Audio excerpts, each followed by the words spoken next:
Thought you the mayor. Okay.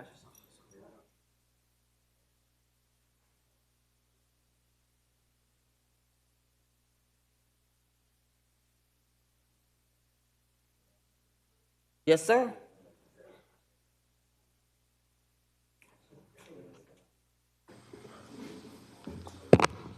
All right. Good afternoon, ladies and gentlemen. Thank you for being here for this budget hearing. The time is now 1:31 p.m. Madam Clerk, I call this meeting to order.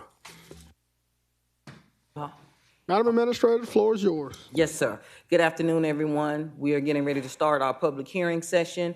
Anyone in the audience, this is when we hear from our constituents in regards to our 2026 budget.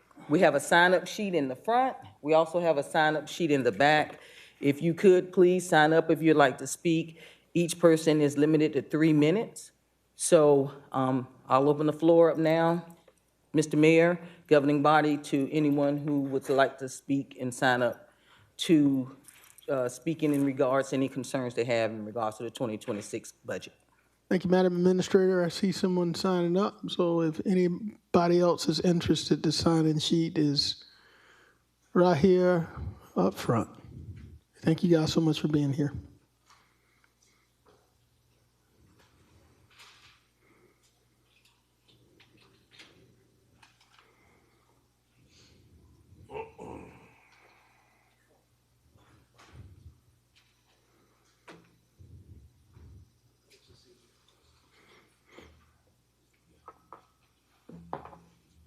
Ms. Rebecca Wall here. Ms. Rebecca Wall, are you present? Ms. Wall, have you signed up? Yes. Ms. Wall, if you will, come to the front. We're ready for you. Oh, okay. You're not for the budget. Okay. All right. She's not for the budget. All right. Thank you. All right. All right, Mr. Moses Todd. Mr. Moses Todd, you're up, sir. Mr. Mayor and Commissioners, I guess I've been coming to these budget hearings and commenting since 2015. So my concerns is the same. Need your name and address for the record, please. Moses Todd, 2747 Deansbridge Road, Augusta, Georgia. Thank you so much, sir. You have 5 minutes. Yes. So my primary concern is the cemetery budget, as it's been since 2018, and that it's funded adequately. I don't necessarily care who provide the service level, as long as we have a budget and and we're funded as far as the cemeteries go. My other concerns, Mr. Mayor, is that it seems that this commission is headed towards putting the burden on balancing the budget on the property taxpayers, which I disagree with. And I think that there's other options. I respectfully disagree with the administration and finance on that basically the only way to do it is through cuts and through tax property tax increase. As you know, Mr. Mayor, I was before you speaking on House Bill 581 on urging you, the commission, not you, the commission, to not opt out. And after it was a foregone conclusion that you were going to opt out, I requested that you opt in with your own cap, and you did, and you sent it to Atlanta, and that's homestead exemption, floating homestead exemption is on the ballot today. I believe that the voters will vote to pass that, and I also believe the voters will vote in May, the other half of that component, if you don't raise property taxes, to give you the 0.5%. We could go to 1%, but because of state law and that we've already used 0.5% for the Coliseum Authority, which I respectfully agree with, we can do the 0.5%. Now, the 2023 special purpose local option sales tax, to my knowledge, brought in $50 million. So in May, sometime in May or June, if the voters pass this floating local option sales tax that go along with House Bill 581, you would bring in approximately, for 6 months of that, approximately $12 million. Can I pause you? I'm not going to take away your time because our interim finance director, he and I have had this discussion about the half a penny. And as I understand, and correct me if I'm wrong, interim director Schreier, those dollars will not be realized until 2027 Uh, for the half a penny. And I'm not going to take away your time. I'm just going to let him clarify it Yes, for the public. If the voters do approve it in May, I don't think we could capture those dollars. And interim director Schreier, can you? If the voters approve this in May, we would start collecting funds in the fourth quarter of 2026. And from the webinars I've attended on how to handle this floating homestead exemption, or this floating homestead sales tax, that would be going against the revenues for 2027 when the rollback is calculated. All right. Thank you, interim director. All right, Mr. Todd, you still Yes. have the floor, sir. thank you, sir. Mr. Mayor, also, if we got to wait to 2027 and we can't do it in the 2026 budget, there is approximately, I'm sorry. Me and the commissioner from the 5th are battling over water here. I'm sorry. Continue, sir. You have the floor. yes, there is approximately $6 to $8 million that you can go for, that you didn't go for in 2014 when you opted to go for the stormwater fee that I know the chamber and the business community is opposed to, and we're talking about the manufacturers energy excise tax. So it was worth approximately $4 million 10 years ago. So that should be worth at least $6 to $8 million today. I think that all these other options should be, implemented before you put a property tax increase. Now you've already increased the fee. You put it on a streetlight fee to help with that budget. You increase by 3% already the utility fee, and the folks that's on fixed incomes can't afford an additional fee or tax. At some point, you're going to tax folks out of their homes, and the reason for House Bill 581 was to keep individuals in their home. So I would urge you to look for other sources to include doing what this commission done several years ago, if possible, going to 4 banks in the community and floating enough funds as far as a line of credit to operate 2026. We understand that those funds would have to be calculated on revenue stream and would need to be paid back or closed out before before December 31st, 2026. Those are my comments, Mr. Mayor. As far as this budget go, I am not in support of drastic cuts, and I'm not in support of tax increase. Thank you, Mr. Mayor and Commissioner. Thank you, former Commissioner Moses Todd. All right, ladies and gentlemen, those of you who just arrived, if you'd like to speak regarding today's budget hearing, if you would come to the front and sign up, and you will be given 5 minutes. Is there anyone else here that would like to speak regarding the fiscal year 2026 budget? Not everybody come at once now.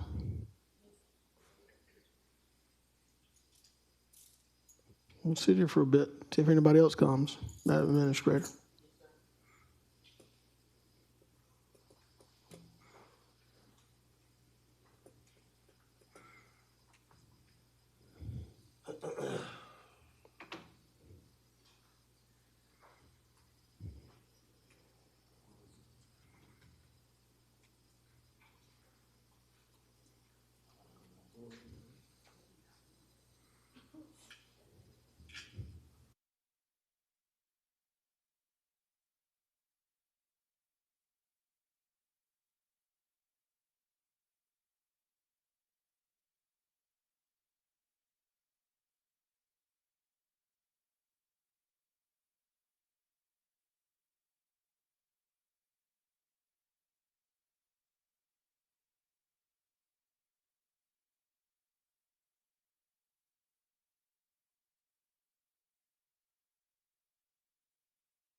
We're here at the Schedule 130 budget hearing. If any of you would like to speak regarding the fiscal year 2026 budget, all you need to do is come forward and sign up. We'll give you 5 minutes.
We're about to wrap up the budget hearing. We're going to go for another 4 minutes. We're going to go to 150.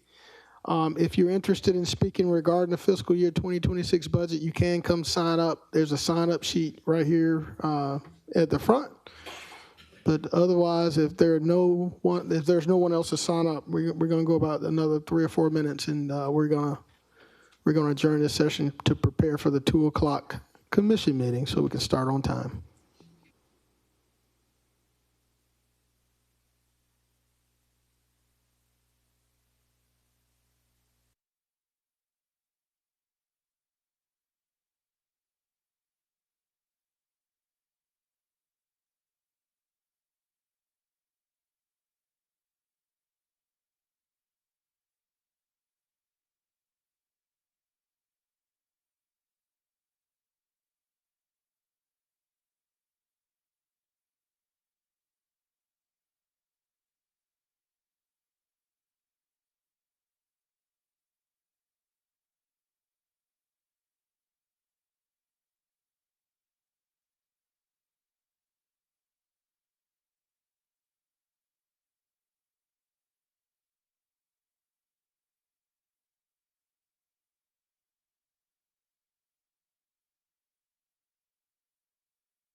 All right, ma'am, welcome.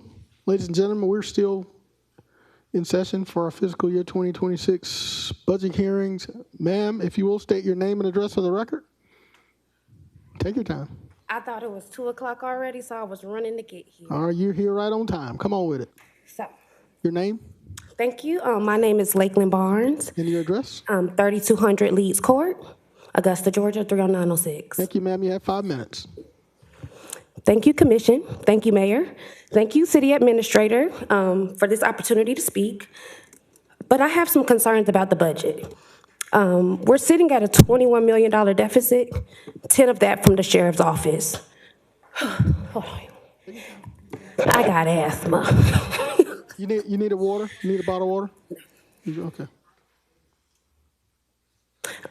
But 10 million of that deficit is from the Sheriff's Office. In total, they're looking for at least $100 million. That includes expansion, renovations, 15 million for vehicles, 5 million for software updates.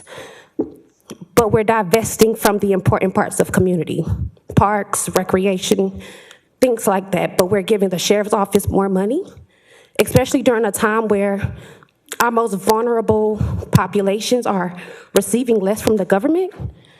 So what are we gonna do? More people are out on the street, but we're proposing cutting the HCD budget in half. What are we gonna do? We're gonna have more people out on the street, more people hungry, but we're not getting funding to our food pantries. But we want to give the Sheriff's Office almost $100 million. What are we doing?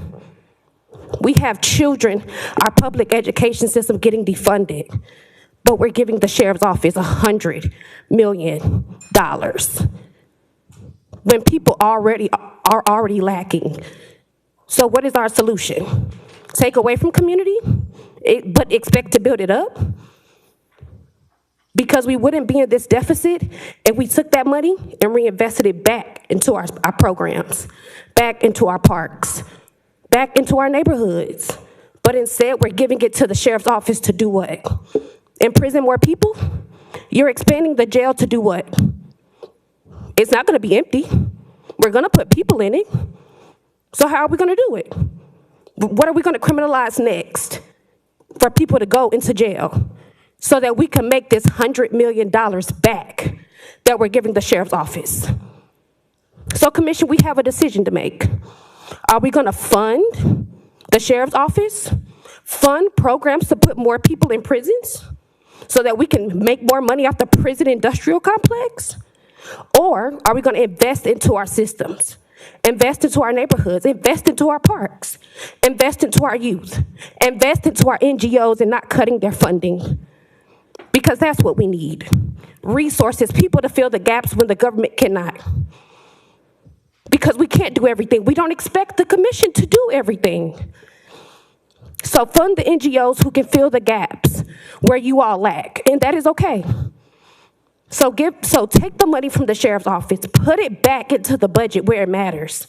Think about the people, not pockets, not funders, not people who pull the purse strings, but think about community. Think about what we want our legacy of Augusta to be. Are we gonna be progressive, move forward? Or are we gonna be stuck here in the same ideologies that got us here? With the same budget principles that got us here in this deficit now? Giving more money to the Sheriff's Office, but taking away from the people. We can't keep doing it. So with that being said, I ask that as we move forward in this budget hearing, that we move forward with funding our parks. Funding 2 parks is not enough. Funding Diamond Lakes is not enough. Funding May Park is not enough. There's a way for us to cut the bleeding, as some say, while also investing into people. So let's find solutions and not excuses. I believe you all can do it. We elected you to do it. So let's get to work. Thank you. Thank you, ma'am, for being here, and thank you for participating in our democracy with your comments. All right, the time is now 1:54. We have 6 minutes left to this budget hearing. Is there anyone else that would like to sign up and make comments? Going once. Going twice. All right, Director Mitchell.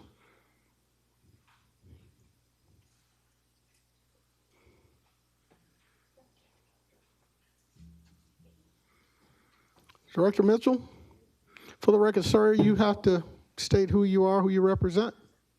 We'll make sure there's no one else from the general public. Is there anyone else from the general public that's here to make a comment regarding the fiscal year 2026 budget?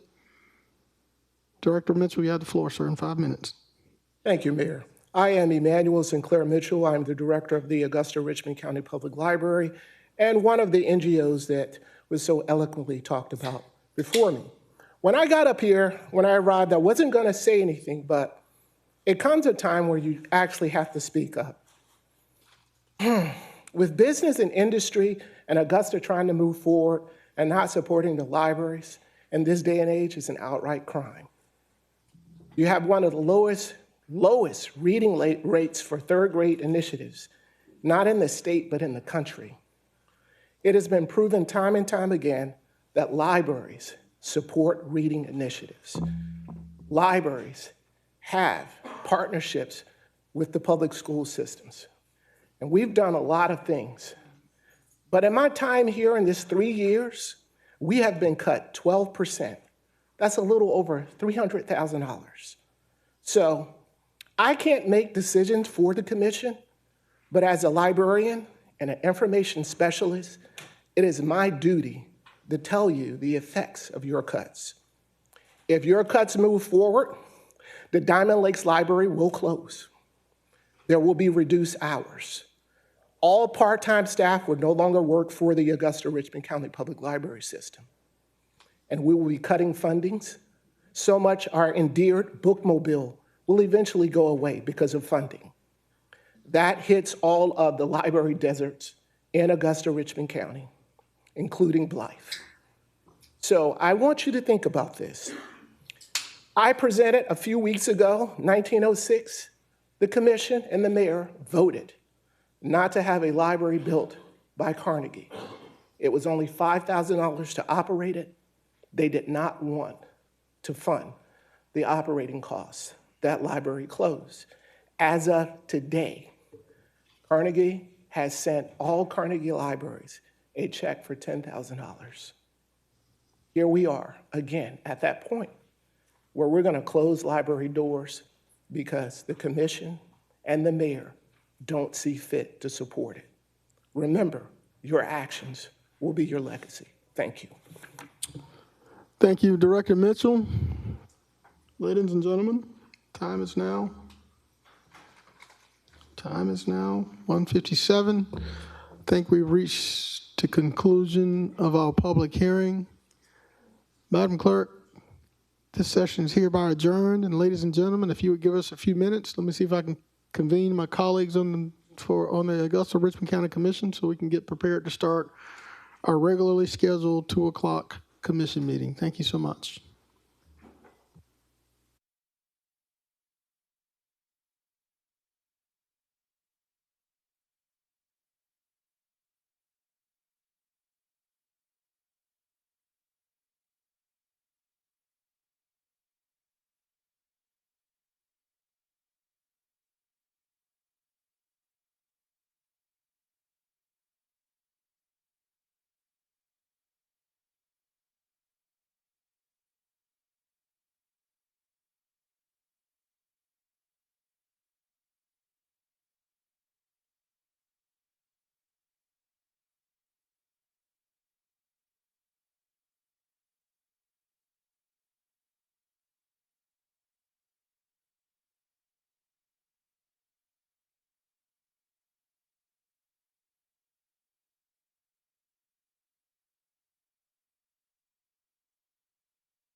All right, colleagues, the time is now 2 o'clock. We're ready to get started. Today, ladies and gentlemen, thank y'all for being here. Today is Election Day. I would highly encourage you, if you have not voted, go out and exercise your right to vote for the candidate in the issues of your choice.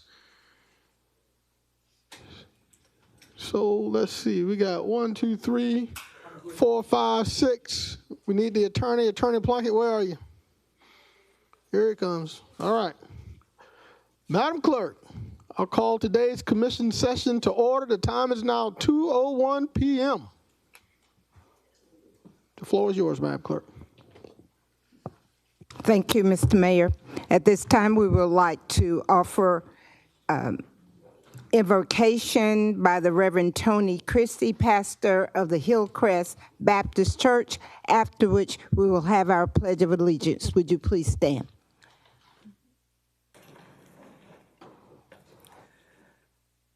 Let's pray. Heavenly Father, we come before you today desiring and asking for your wisdom for each one of our commissioners and each one. God, our mayor, each one. God, involved in the movement of Augusta, Richmond County. And God, I pray that you'd bless each one, bless all the families represented in this room today. And God, thank you for the hard work that takes place here in this city and county. God, we're so grateful for each one who works so hard and diligently seeking your care and your strength to do what they do each and every day. And Father, I pray that you would bless and remind us, God, of your blessings from day to day that we too often take for granted. But God, during this particular month that we highlight, a month of Thanksgiving and Thanksgiving Day coming up soon, Father, I pray that we would be thankful each and every day. And God, during this particular month, that we would give our attention to the many, many blessings that you pour out upon us each and every day. God, every breath we take is a special blessing. Father, for that we are so grateful. But God, most of all, thank you so very much for how much you love us. Yes. Thank you for loving each one of us with a cross and with an empty tomb. Thank you. In Jesus' name we pray. Amen. Amen. I pledge allegiance to the flag of the United States of America and to the republic for which it stands, one nation, under God, indivisible, with liberty and justice for all. She's got it. Oh.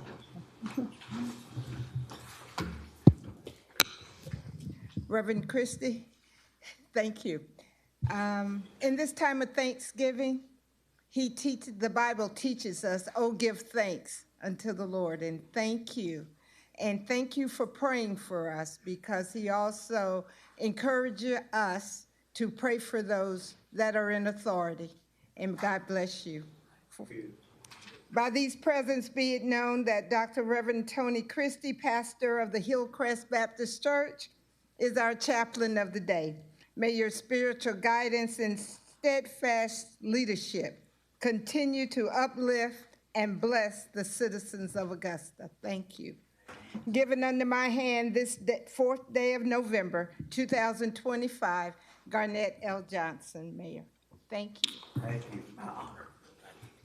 Pastor Christie. Thank you so much for being here, sir. We really appreciate everything that you do out in South Richmond, you and your congregation. God bless you, and thank you again. Thank you, Mayor. Thank you. Madam Clerk, let's continue. Okay. You want to address the addendum agenda before we move forward? Let's do it. Let's knock out this addendum agenda. They have theirs. We have it. Can you put it on the screen for the general public, and let's read them into the record, please. Okay. Our addendum agenda, item 1, is to increase the Richmond County Sheriff's Department Budget Fund 272 and to accept a donation on behalf of the Richmond County Sheriff's Office in the amount of $33,872 from the Dennis Lee Murphy and Sons Foundation for the purchase of a 2024 Nissan Armada for the Richmond County Sheriff's Office Response Program. Item number 2 is to discuss a moratorium on evictions and water shutoff due to SNAP funding lapses, requested by Commissioner Jordan Johnson. Item number 3 is to brief the commission on the SNAP benefit lapse and resources for community, requested by Commissioner Jordan Johnson. The administrator is asking the deletion of item number 15. That's the deletion of item number 15. And let me just note that. Delete item 15. All right. Item 15 is a motion to approve the purchase of one Toro mower at a total cost of $103,221.91 from Jerry Pate Turf and Irrigation for the Recreation Department.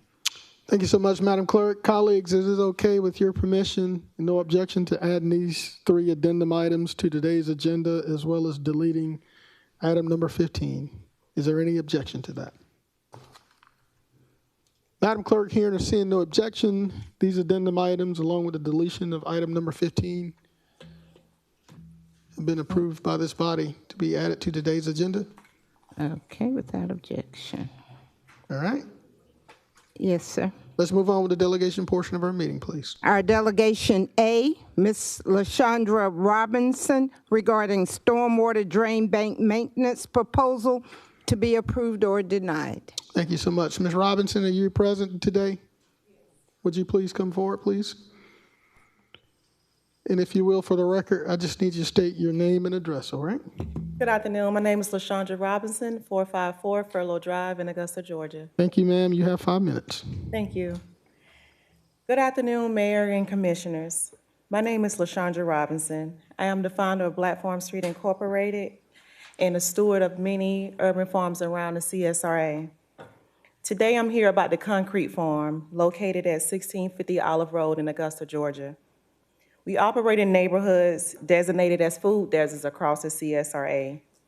We convert vacant lots into working farms and provide fresh food, after-school programming, hands-on education, nutrition, wellness, and practical supports for families. We partner with local schools, churches, community groups, businesses alike to connect families to food and resources, building stronger households and neighborhoods one at a time. I want to acknowledge the difficult financial and operational choices the city must make, and I appreciate the work your staff does. Black Farm Street is ready to partner in practical ways because the work we do together supports families and stretches public resources. Now to the facts. In October 2023, the city approved and paid a damage claim for crop losses caused by overgrowth from the city-managed stormwater bank adjacent to our property. In May 2024, the city approved and paid a second claim for cleanup. In June 2024, I submitted an informal maintenance proposal requesting a recurring maintenance schedule. In July 2024, I filed another damage claim, which was later denied. Yesterday, the city's claims attorney informed me that the maintenance proposal will not be funded due to concern that approval could be viewed as precedent by other property owners seeking payments to maintain city-owned areas. I want to be clear about that reasoning and about who we are. Their concern appears centered on precedent. Black Farm Street is not seeking payment to address private aesthetics. We are a community resource delivering solutions for food access, education, and neighborhood stability across the CSRA.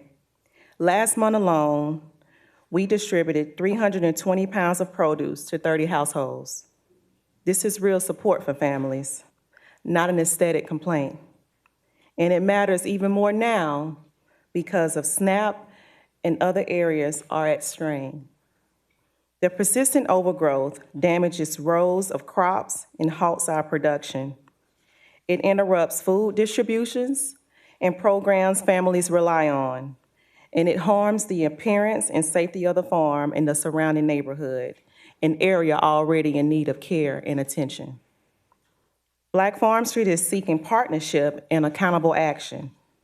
I request that the commission direct city staff to meet with Black Farm Street to develop a written maintenance plan that includes the following: a recurring maintenance schedule of 5 visits per year, 4 during the late spring and summer months. That includes May, June, July, and August, and once during November. I would like to revisit and possibly negotiate the formal maintenance proposal that I have submitted. I would like a plan to repair and clean the fence on the side of our property and clarification on the claim process so that we are not left carrying the financial burden for maintaining city-owned infrastructure. I would like a named point of contact and implementation timeline in written confirmation from the responsible department after this said meeting. This is not political theater for us. It's about neighbors who rely on the food we grow and the programs that restore dignity. We are ready to work with the city. We simply need reliable action and accountability. 1 minute. Thank you. I appreciate the opportunity to address this issue, and I look forward to finalizing this plan. Ms. Robinson, just sit tight. First of all, I want to thank you for everything that you do for the community. I drive by your location all the time, and you have one of the most beautiful gardens, probably in all of the city. You got plenty of collards and turnips planted out there. I'm wondering if you're going to need security guards to keep them protected because they are beautiful, and thank you so much for all that you do. The commissioner from the 1st is in the queue. Commissioner Jordan Johnson, sir, you have the floor. Thank you, Mr. Mayor. I want clarification from our general counsel. The recommendations that Ms. Robinson just made, can those be directed during this portion of our agenda, or we need to make that a motion for another agenda? Because number one, I'm in complete favor of what she's asking for. I think it's a no-brainer that she's asking the city to take care of our problem. I think a motion could generate out of this. This session here? I think it'd be fine. Okay. Ms. Robinson, could you state what your request is again? Absolutely. A recurring maintenance schedule of 5 visits per year. That includes 4 visits during the late spring and summer to include May, June, July, and August, and once during November, which is the winter month when the grass and weeds are more dormant. Revisit and possibly negotiate the formal maintenance proposal that I have submitted that has been denied. A plan to clean and repair the fence that's on our side of the property where the overgrowth still remains, and clarification of that claim process.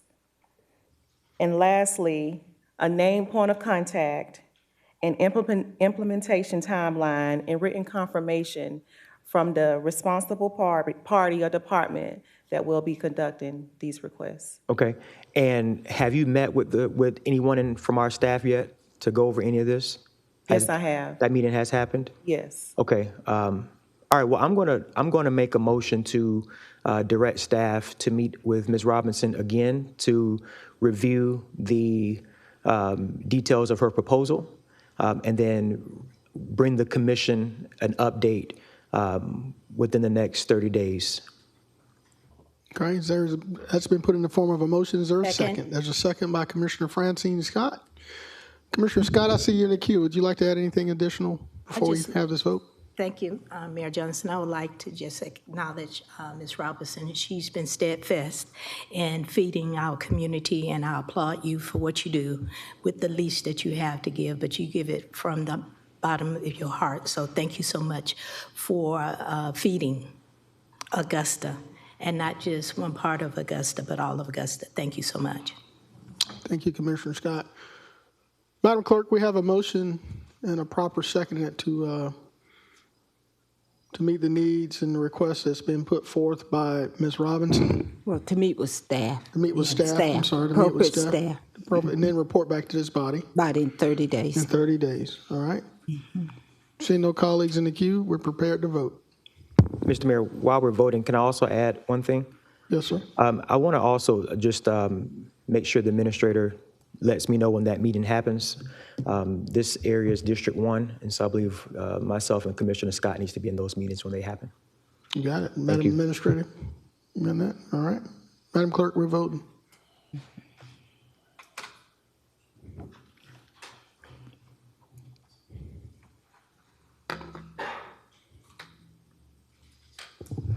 That motion carries with Ms. Turnley, Mr. Garrett, and Mr. Guilfoyle out. Thank you, Madam Clerk. Ms. Robinson, again, thank you so much for being here. Thank you. All right, you have a great day. You as well. Thank you. Madam Clerk, let's move on to the next item, please. Our next delegation, Mr. Peter French, I'm sorry if I butchered that, regarding pending risks to free speech rights of Augusta residents. Mr. Peter, are you in the house today? Good, sir. Either pick a side. Sir, if you will, please give us your name and address. 2110 Walton Way. My name is Peter Friedrich. Mr. Friedrich, you have 5 minutes, sir. Good afternoon, Mayor, Commissioners. I'm here to warn you about pending risks to the free speech rights of Augusta residents under Georgia's State Senate Bill 375. 55 years ago, this county learned what happens when government becomes the instrument of oppression rather than the remedy for it. 16-year-old Charles Oatman was beaten to death in the Richmond County Jail. Authorities claimed he fell off his bunk, but his family saw 3-foot-long gashes across his back, his skull busted out, cigarette burns covering his body. When thousands of Black Augustans rose up demanding accountability, white police shot 6 unarmed Black men in the back. All white juries acquitted every officer. Augusta remembers that betrayal. Please don't repeat it under new management. 55 years later, you face another choice about whose freedom your authority will serve. Senate Bill 375 would mandate that you employ similar machinery, investigations, complaints, enforcement power, but this time to police what Augusta residents say about religion. It's blasphemy law with a Georgia zip code. This bill mandates that your HR department, code enforcement, police, every county agency must consider the definition of Hindu phobia when investigating discrimination complaints. And it defines Hindu phobia as antagonistic, destructive, and derogatory attitudes and behaviors towards Hinduism. Never defines Hinduism or Hindu, never defines who decides what counts as antagonistic attitudes, whatever attitudes means. This vagueness is not accidental. The Hindu American Foundation, a primary advocate for the bill, has what India's embassy describes as a fiduciary relationship with the Indian government. That is language that the embassy itself employs in FOIA responses. They're importing blasphemy enforcement to American soil. Right now, a federal trial is pending against an Indian intelligence operative who is charged with conspiracy to murder an American citizen on U.S. soil for criticizing India's government. According to the DOJ indictment, when asked about future targets, the intermediary said, "We have so many targets on North American soil." That's the network behind this bill, and they're asking you to give them your investigative machinery. Here's what this means for specific Augusta residents. Augusta University professors teaching about religious nationalism. A political science professor covers Kashmir's annexation, citizenship laws stripping Muslims of rights, state-backed pogroms. Under the bill, any student could file a complaint. The university must investigate whether teaching documented human rights abuses constitutes religious bigotry. The professor faces months defending academic freedom. That chills academic freedom, but the machinery does not stop on campus. Augusta Chronicle journalists covering religious freedom or international human rights. A reporter writes about India's treatment of Muslim and Christian minorities. Under the bill, anyone can file a complaint alleging derogatory attitudes towards Hinduism. The newspaper faces investigation. The journalist's career is threatened for doing their job. That chills the press, but the bill reaches into your own workplace. Augusta city employees discussing persecution of Christians in India. How pastors are beaten by Hindu nationalist mobs, nuns gang raped, churches burned. An employee posts about these documented atrocities. Under SB 375, anyone can file a complaint alleging antagonistic attitudes towards Hinduism.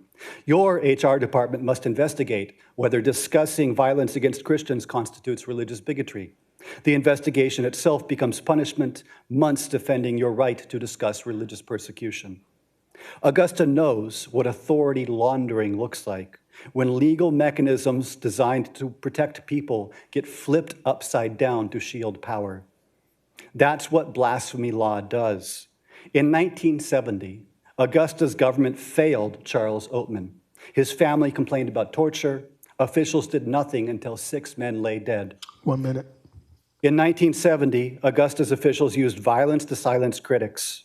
Don't let India's government use your laws to do the same today. Oppose SB 375. Tell Georgia lawmakers that Augusta-Richmond County refuses to investigate antagonistic attitudes about undefined concepts. Protect the academic freedom of Augusta University professors, the press freedom of Augusta Chronicle journalists, and the right of every Augusta resident to discuss international human rights without government investigation. Don't let this commission be remembered for conscripting Augusta's government to enforce speech codes for a foreign intelligence network. Augusta remembers 1970. Don't make this county remember 2025 as the year you gave India's government the same thing that Augusta officials succeeded in achieving in 1970, the power to punish speech, only this time through blasphemy law. Thank you.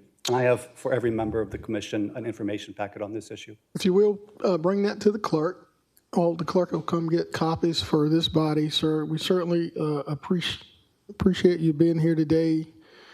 My question, I don't see any colleagues in the queue. Have you reached out to our Georgia State Legislative Delegation regarding Senate Bill 375 and let your opinions be known? Yes, Mayor. In process of, have done that and in process of continuing to do that. Okay, help for the public, help us understand where is that bill in legislation? Is it a bill that's going to be reintroduced into this 2026 session? The bill was introduced in April of this year, and it has been referred to the Judiciary Committee, likely to be taken up in January 26. All right, thank you so much, sir. Thank you for making us knowledgeable about it. Thank you for being here today.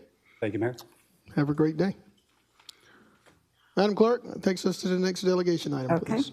Next delegation item C, Ms. Lavetta Ford, Interim Director of the Charlie Norwood VA Medical Center regarding programs and benefits the VA brings to the region. However, Ms. Ford is unable to be with us today, so we would like to ask that this be deleted from today's agenda without objection, Mr. All right, Mayor. Madam Clerk, before we continue, that item be deleted, Commissioner from the 5th has asked for a moment of personal privilege regarding this agenda item. Commissioner Clark. Yeah, I just wanted to echo. I know Ms. Ford couldn't join us for today, but I definitely want, especially as we're approaching our nation's observance of Veterans Day, just wanted to echo the sentiments and significance of our VA, of what they bring for our veterans throughout the region. Ms. Ford is the new interim, she's currently as the interim executive director. We'll schedule her some more time, but wanted to shout out as a point of acknowledgement to all of my men and women that have served proudly in any branch of the armed forces. If you all could please stand as we recognize you leading up to Veterans Day.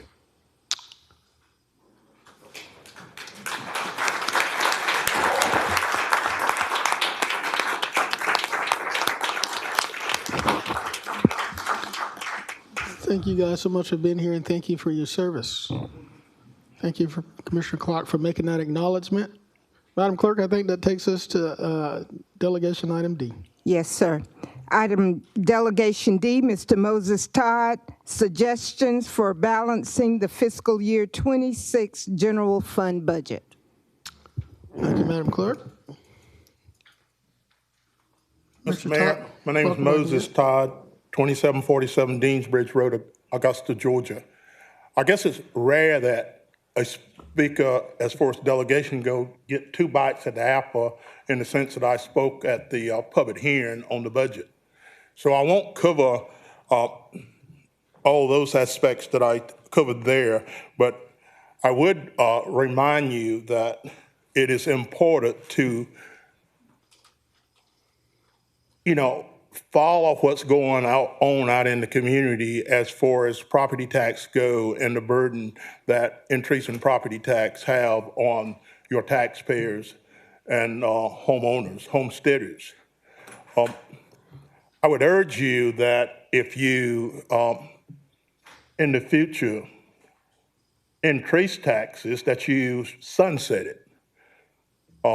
We know that there's going to be $25 million available in 2017, according to the finance director. So whatever tax increase that you do, I would urge you to sunset it 2017, January 2017, or ever how that would work for the tax commissioner and finance department. The taxpayers and property owners is not interested in providing a slush fund for our government and never have been. We're interested in balancing a budget and providing a service level to the constituents. So we know today that there's going to be $25 million available 2027. The other point that I want to make is that it's my belief if you increase taxes without a sunset on it, that the voters will reject the special purpose local option sales tax May 2026, and that the voters will reject, from my feel of the community, the floating homestead exemption 0.5% tax that would give you the additional $25 million in 2027. So I urge you to consider that. I know that you have some tough decisions and hard decisions to make. So I want to speak on project access in the sense that some may not know the history of how project access started and what it do and how it benefit the taxpayers of Augusta Richmond County.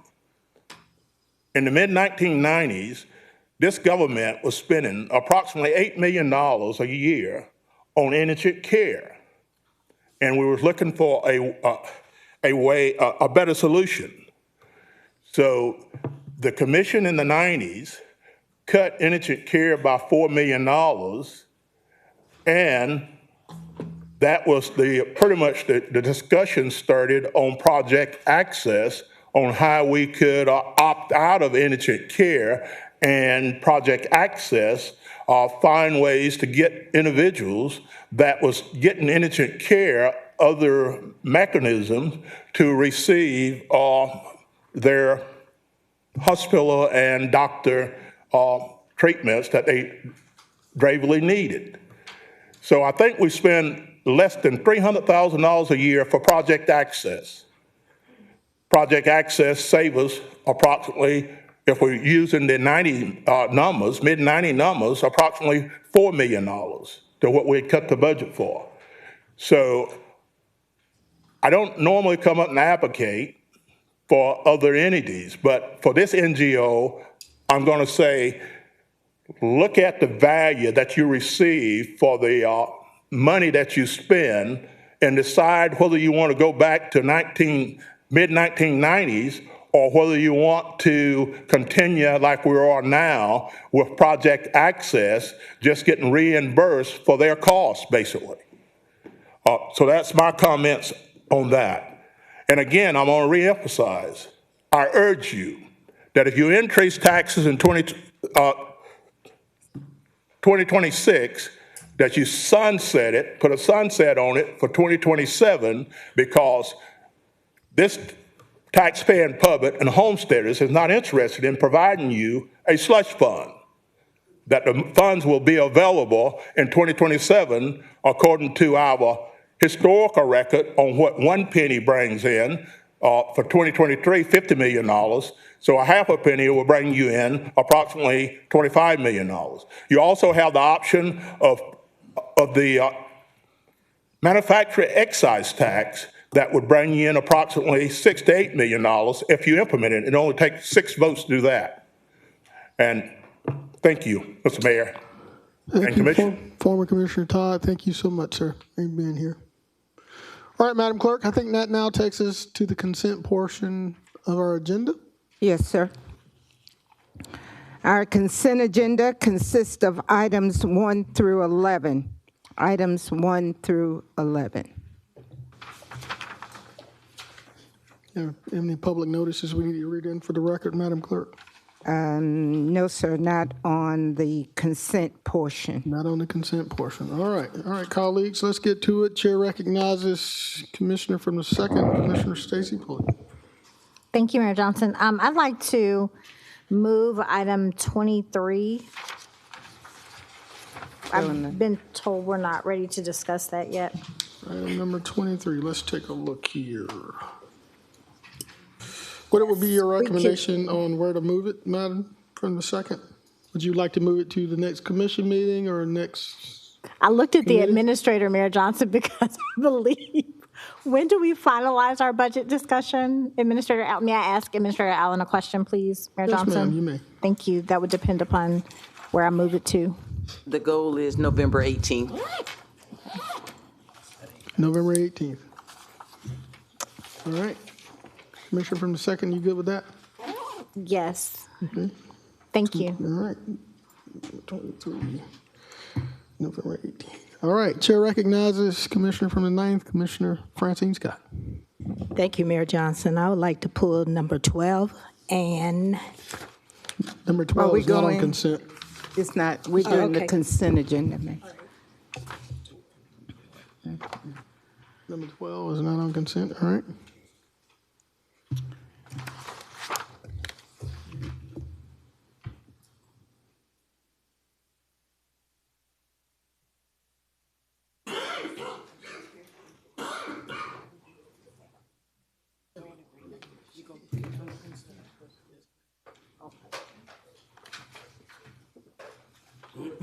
Commissioner from the 9th, you yield.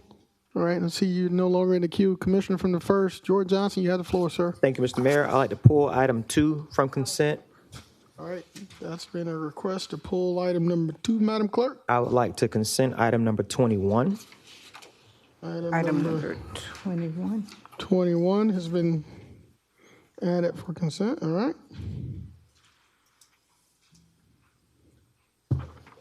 All right, I yield. Thank you. Commissioner from the 1st yield. Chair recognizes Commissioner from the 5th, Commissioner Don Clark. Hey, Mr. Mayor, I'd like to pull from the addendum, pull item number 1. I mean, not pull it, but add that to the consent. Item 1 from the addendum. Yep, and then also item number 24. I'd like to add that to consent as well. All right, item number 24. All right. Thank you, Commissioner Clark. Chair recognizes Commissioner from the 7th, Commissioner Tina Slindeck. Thank you. I would like to consent item 16 also. So item number 16. All right, I hear no objection to that, Commissioner from the 7th. Is there anything additional?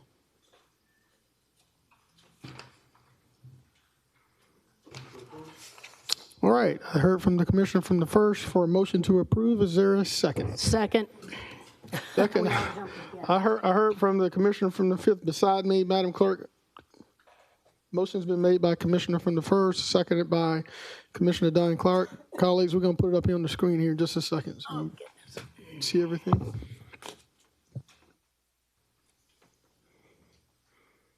Can we put item 15, delete on the consent? Yep. It's there. All right, colleagues, if the screen is correct, we'll take a picture. We are ready to vote, Madam Clerk. Okay.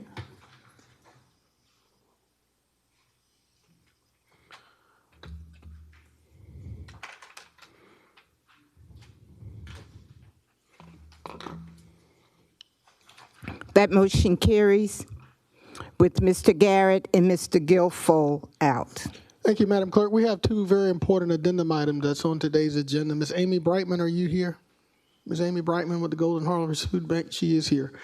Madam Clerk, let's go with, on the addendum, let's go with Commissioner Johnson. Would you like to yield to Ms. Brightman, or would you like to discuss item 2 first, or can we companion them? Let's companion, Madam Clerk. The Commissioner from the 1st has asked to companion item number 2 and 3 on the addendum. Okay. Item number 2, discuss moratorium on evictions and water shutoffs due to SNAP funding lapses and to Ms. Brittman to brief the commission on the SNAP benefit lapse and resources for the community. Thank you so much. Commissioner from the first, you have the floor, sir. Thank you, Mr. Mayor. And I want to thank my colleagues for accepting these addendums at such a short notice. I know that the addendum is preserved for emergency items, and certainly these conversations qualify as emergencies, as 42 million Americans are facing risk from receiving their SNAP benefits. And I know here in Georgia, almost 2 million people, and I'm sure my numbers might be off, but that's why Amy Brightman is here, because she knows better. But this item is on the agenda because the unfortunate reality in our city right now is that there are people who are not only federal workers not working, but they're having to decide whether or not to put food on their tables or to, pay their bills. And I think right now is a prime opportunity for us to have a conversation about what role we can play, not only as a community, but also as a government, to help the people in our community who are facing tough times. We usually put the face to these issues as folks who are walking the streets, or folks who are, as I read in some commentary, lazy or things of that nature. And that's just not really the case. Almost half of our community are gainfully employed, but still face a level of poverty, which is concerning to me. And with all of the concern that you're seeing across our country right now, I think it's our time as a community and our time as a commission to stand up and figure out what we can do. And so these items, the moratorium on evictions and water shutoffs, we can discuss after Ms. Brightman comes up. But Ms. Brightman is the CEO of Golden Harvest Food Bank, and they've been working overtime to figure out how this community can respond to the crisis that folks across our state are experiencing. And so I'm going to ask Mr. Mayor that we allow Ms. Brightman to come to the podium and give us a briefing on what we can do. And I'm sure she'll introduce her staff as well. Thank you, Commissioner from the first. Ms. Brightman, welcome. Thank you for being here. I can imagine how busy you are with everything that's going on. Madam, for the record, if you will state your name and the organization you represent, please. Sure. I'm Amy Brightman. I'm the president and CEO at Golden Harvest Food Bank. Thank you, Madam. You have the floor. Thank you. So at Golden Harvest Food Bank, we serve 24 counties with hunger relief. These are folders for each commissioner and mayor. Thank you for the opportunity to speak. In Richmond County alone, what we're looking at is 20,000 of our residents that are now without SNAP benefits. Just to paint a picture of the national crisis that we're facing, in the 60 years of the food stamp SNAP program, we've never had a lapse in that program. It is the first line defense. It is the biggest hunger relief national program that exists. And it is a tier above where we serve. So we tend to serve people who are on SNAP, but then everyone who maybe doesn't qualify. And if you're not familiar, most of the people that are on the SNAP program are working Americans who are not making a living wage. And so they're making decisions between electricity and food, and this fills the gap for them. 39% of them are children, and many of them are seniors and disabled. And so we're talking about the most vulnerable in our communities. And overnight, in our service area alone, we now have about 106,000 people who immediately became food insecure, actually food emergency overnight beginning November 1st. And so the pull on our food bank is enormous. Our food is coming in and out of the warehouse faster than we can get truckloads in. And this is not an issue that we can deal with alone. And that's true across the nation. I've talked to CEOs in every state across the country in this last week, and we're all dealing with the same thing. I'm struggling with a cold, and so I'm not going to speak for long. I've invited Jake Griffiths, who is our Chief Operating Officer, to talk to you specifically about Richmond County, what's happening here. There's some materials in your folders that show some of the data, but he'll be able to share with you what's happening and what we can do together. Thank you so much, Ms. Brightman. We hope you feel better. Jake, for the record, please state your name and the organization you represent for the record, please, sir. Jake Griffiths, Chief Operating Officer at Golden Harvest Food Bank. Thank you, Mr. Mayor. Yes, thank you, commissioners, for the time today. Can I just say that we are talking about neighbors, not data. We're talking about neighbors who don't have enough food on their plates, not because they're homeless, to Commissioner Jordan's response, but because they can't make a living wage. And so Commissioner Jordan has invited us here today to give you some idea, data-wise, of what that looks like. So in your folders, you will see in Richmond County what the average partner looks like who works with us. We work with over 325 partners across our service area, who do the last distribution mile to the food, with the food to the neighbors who are food insecure. You will see that document in there. You will also see a document that is representative of why there's food insecurity in Richmond County, which is the PowerPoint presentation of who our neighbor is. It will detail for you specifically the population, the challenges of the food insecure neighbor. That is not just food deserts and food swamps, but an economic snapshot of what poverty level looks like in Richmond County. You will also see an ALICE report in there. ALICE is defined as, again, those who don't make enough in their living wage to put food on their tables. You will also see in that same document the prevalence of food insecurity in Richmond County. 1 in 5 overall, 1 in 3 children in Richmond County daily face a choice. Their parents face the choice of food, rent, health care, whatever it may be.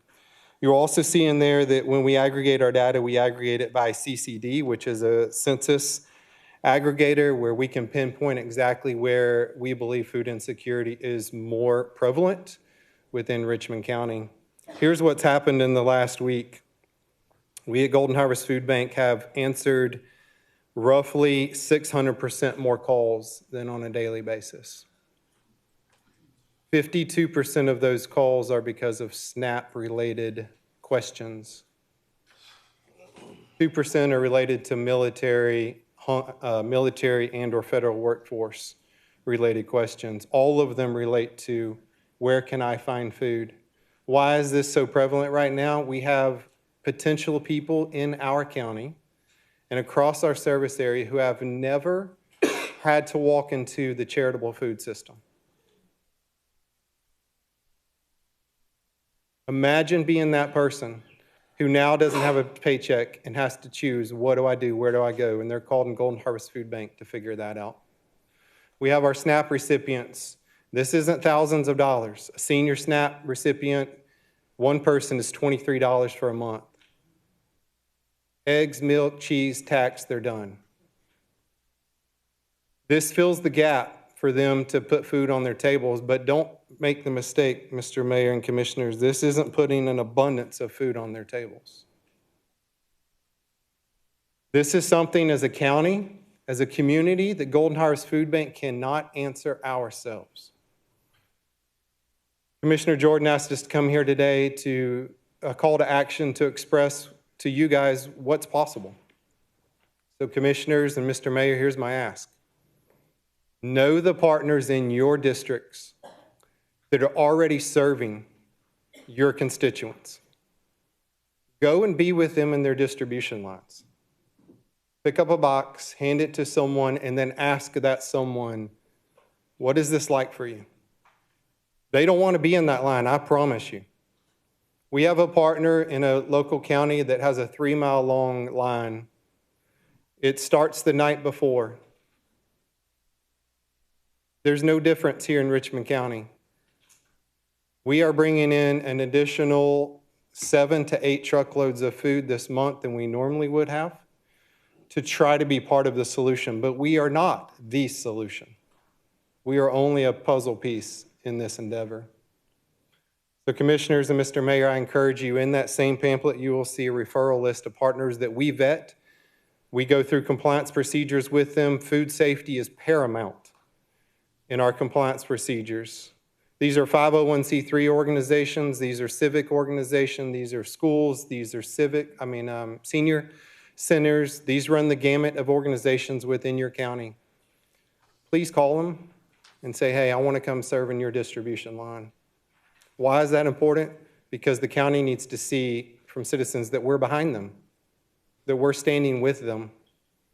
And I'll tell you what you're going to see is individuals that, to Commissioner Jordan's response, yes, you'll see some homeless, you'll see some unhoused, you'll see something like that, but the majority of what you will see is working poor. And we have to understand in our county that the stigma attached to those who are in the lines of these distribution lines is enormous. And if we can come alongside them and show them that we have their back, that we want to support them from a county level, from a commissioner level, that's enormous for the dignity that they deserve just based on being a human being like you and I. I'll also point to you out in these, in this collateral that I've given you. It's pounds distributed by county, and we just pulled this from Golden Harvest Food Bank today. I could give you other data, but you will see based on the partners within Richmond County how many pounds they have moved just within the past day. That total there is 26,000 pounds. And we are not even touching the answer. Commissioner Jordan, is there anything else that I could bring to the table today to help the commission here with your response and invitation? Mr. Mayor, do I have the floor? Commissioner, you have the floor, sir. Thank you. I think that you did a great job explaining the severity of what we're dealing with as a community and how this just kind of hit us overnight. I'm also curious to know, like in the immediate, outside of us going to distributions and things of that nature, how can the city leverage itself to support the needs of Golden Harvest Food Bank and just food insecurity in general? Are there any things that we can think of now, or should this be a continuing conversation? Food insecurity didn't pop up overnight. The visibility of this is just more prevalent now because of what's going on in SNAP world. Mm-hmm. The average partner that serves food in our community functions on $500 a month. What can you do? I know we're in a budget deficit. I know we're in a budget crisis, but that is also an action item. There's also the advocacy that needs to take place from this level to our state legislators. We don't receive any funds at Golden Harvest Food Bank from the state or from the federal government. We do receive in-kind funds so we can purchase food, but the need is so great that we need that advocacy at the state level to understand there is additional funds that need to support this effort, absolutely. My also encouragement to you is do your own food drives. Commissioners, Mr. Mayor, here in your departments at this county government, what would it be to put a food box in every one of your departments and just do that simple act of generosity by bringing canned goods and put them in a box and bring them to Golden Harvest Food Bank? Better yet, just take them to a partner within your community, within your district. Help them with in-kind donations as well. Thank you, Jake. Before I yield the floor, Mr. Mayor, I'd like to just suggest that if it's okay with Amy, if we were to put your food finder on our social media accounts, or we can put it on our website, whatever it takes. If Priscilla could work with the city to do that. What I'd love for you to understand is that those food finders are accurate, and people are also going to go to those places and there's not going to be food at some point because, like I said, we moved 15 million meals into our communities last year. If we look at 1 month of replacing SNAP in our service area, we're looking at $20 million of food purchase per month. It's a little above what we typically spend. So I want to underscore the severity of this. And I think that it's not, we've been through crisis before. The Golden Harvest Food Bank has went through the pandemic and we went through the hurricane, and we did a stellar job of serving our community. These partners did. And yet it was nothing compared to what we're facing. We are literally in the first week of this. And if SNAP benefits are restored tomorrow, there's still going to be a several week, we've talked to every state office today as Feeding Georgia, and there's going to be a several week lag to the reinstatement of even partial benefits. So we're looking at a minimum of a 2 to 3 month crisis for our community, minimum. Because even if they get restored, we know that it takes a while for people to get back on their feet, and they weren't really on their feet to begin with, quite frankly. We had the highest rate of food insecurity in 10 years prior to this. We were not in a good place before this. So I'm not a depressing person. I'm a glasses half full. I think there's things that we can do and hope that we can create. But I think food is necessary. If you have any connections, we're working with every connection we know. There's disruptions in our procurement process across the nation. Every food bank in the country is trying to get food from the same factories across the country. So we're having delays in food. If you have access to people that have got food, we'll take it. We can take 10 truckloads today if you've got it. So we need food, we need resources, and we need the commitment of this community to come alongside these partners that are working hard to feed their neighbors. Thank you, Amy. And before you leave, could you get with our administrator so that your team can be connected to our PIO so that the food finder and any other important information can make it to our sites? Sure. Thank you. Thank you, Mr. Mayor. Thank you, Commissioner. Mr. Griffiths, Ms. Brightman, thank you so much for being here. Chair recognizes Commissioner from the 4th, Commissioner Barnhill-Turnley. Thank you, Mr. Mayor. I just want to echo what Ms. Brightman has said.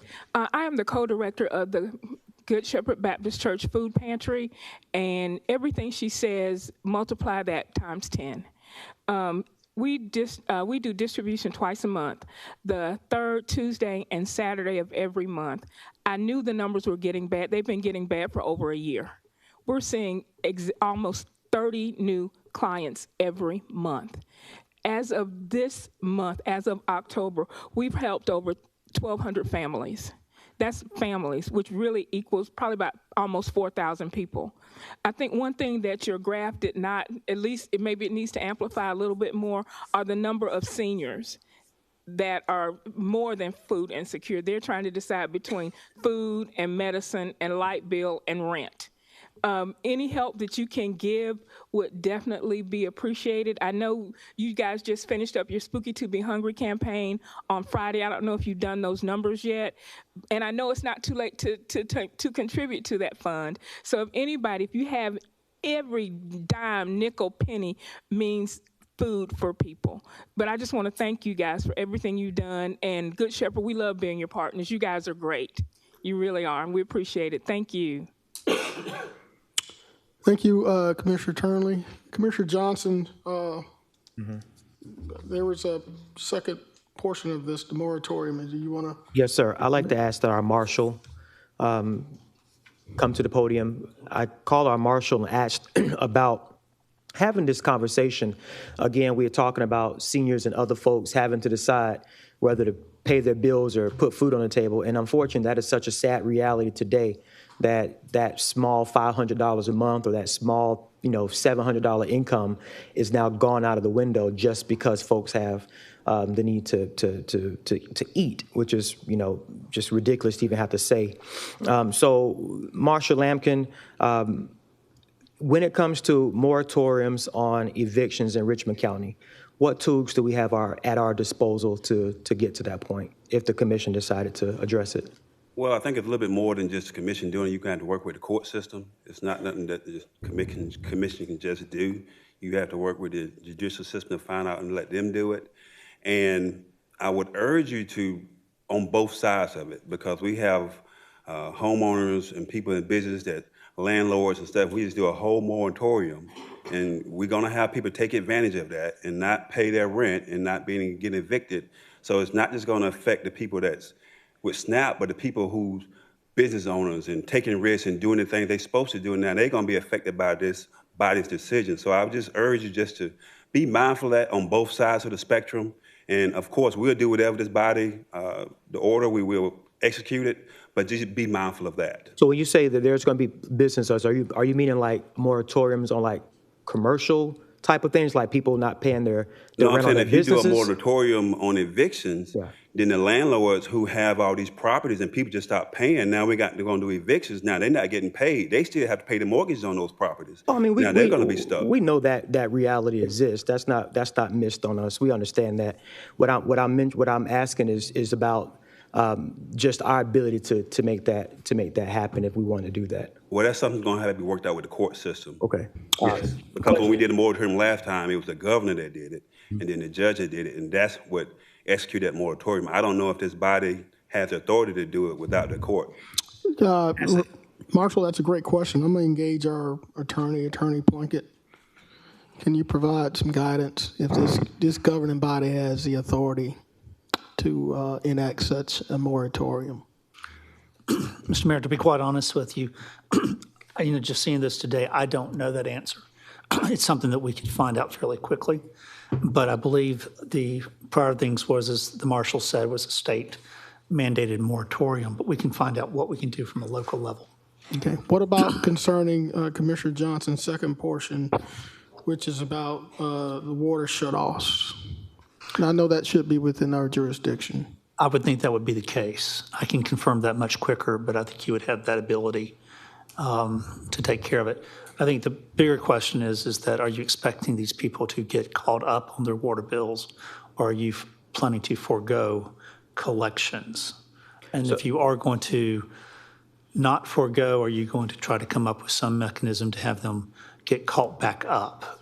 Well, Because here's the idea behind this is that with the moratorium, I know that most legislative bodies like the Augusta Commission of Consolidated Government will have to pass a resolution that would state that it's our intention to have a moratorium on evictions for how many ever days, and also for water cutoffs, so how many ever days. If we need an additional opportunity to look into this more, how we want to do it, then then certainly let's do that. But I think that the conversation needs to be had, because one thing that we don't want folks to do is to have to choose between eating and paying a bill, and then one leads to another. I understand that you have landlords and things like that and other people, but at some point we got to start thinking about the folks who really need our help. We just went through this conversation a few months ago with the Emergency Rental Assistance Program. Even when we had the moratorium during COVID, it was always the other side of the coin, basically. So I think in this case, again, we're facing a big crisis. Do we want folks to receive help, or do we want folks to not receive help? And so I think the conversation needs to be held.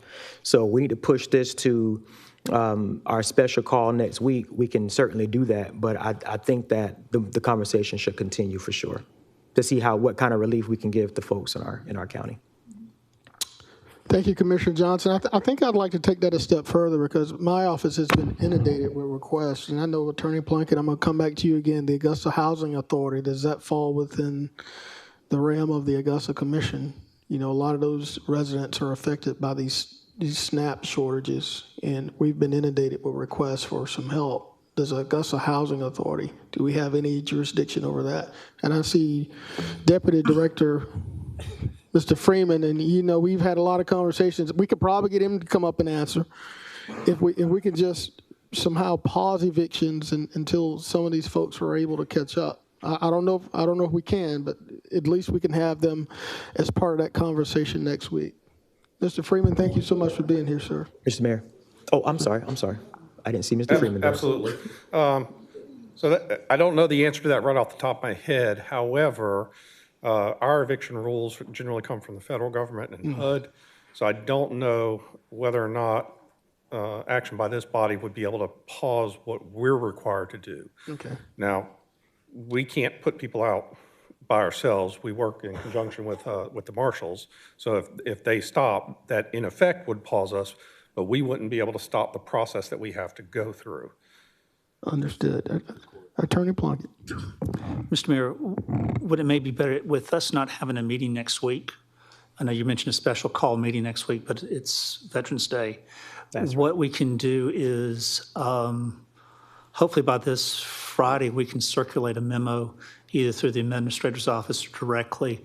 We will also reach out to the Housing Authority once we do our initial work and just talk with them. But hopefully we can pull something together fairly quickly about your options, both relative to water and also as to lodging. Okay. Commissioner Johnson? Yes, sir. I want to also add that as the legislative body for this government, we set the policies, right? And so I know there is interest from our court system to get on board with this. And so in those conversations, could you reach out to our chief magistrate court judge, Judge Brown, to make sure that we're all on the same page, where there is interest in making sure that folks get the help that they need. But as the governing body, that resolution is key, because that's policy that we set to govern how business is done across our county. We'll be happy to do that, sir. Thank you. And thank you to the marshal and to Doug. Thank you both. Thank you. And I'm just going to take another point of personal privilege. Yesterday, I visited 2 apartment complexes where our office received calls from federal employees or government contractors that have now been without a paycheck for a month, and they were concerned about being evicted. I went to 2 private apartment complexes, and the management has agreed if you are a federal employee or a federal contractor that has been impacted by the government shutdown, I highly encourage you to reach out to your management group at the apartment complex. They have assured me that they're not going to evict anyone so long as you can prove that you have been impacted by the government shutdown. And I would encourage all of the local apartment complexes not to evict someone based on their current position with their employment with the federal government or as a contractor. All right? Commissioner Johnson? We good? All right, Madam Clerk. Let's move on to number 13. I think you mentioned we need to do something there, right?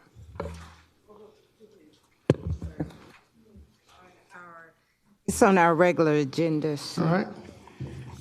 We need to read it, or you mentioned? Yes, sir. We Okay. have 12, 13, and 14. All right. Those are planning items. Let's read 12, 13, and 14 are companion items. Okay. All right, read them in for the record, please, ma'am. Okay. Item number 12 is a concurrence with the Planning Commission to approve a petition for a special exception to establish a family personal care home affecting property located at 3602 Abbey Road. Are there any objectors? Any objections to the Abbey Road? I see hands. I see you got to put them up high so I can see them. 1, 2, 3, 4, 5, 6, 7, 8, 9, 10, 11, 12, 13 objectors, Madam Clerk. Okay. Item 13. Item number 13 is a request for concurrence requesting a special exception to establish a liquor store affecting property located at 2220 Gordon Highway. Are there any objectors? Any objectors to number 13 to the liquor store?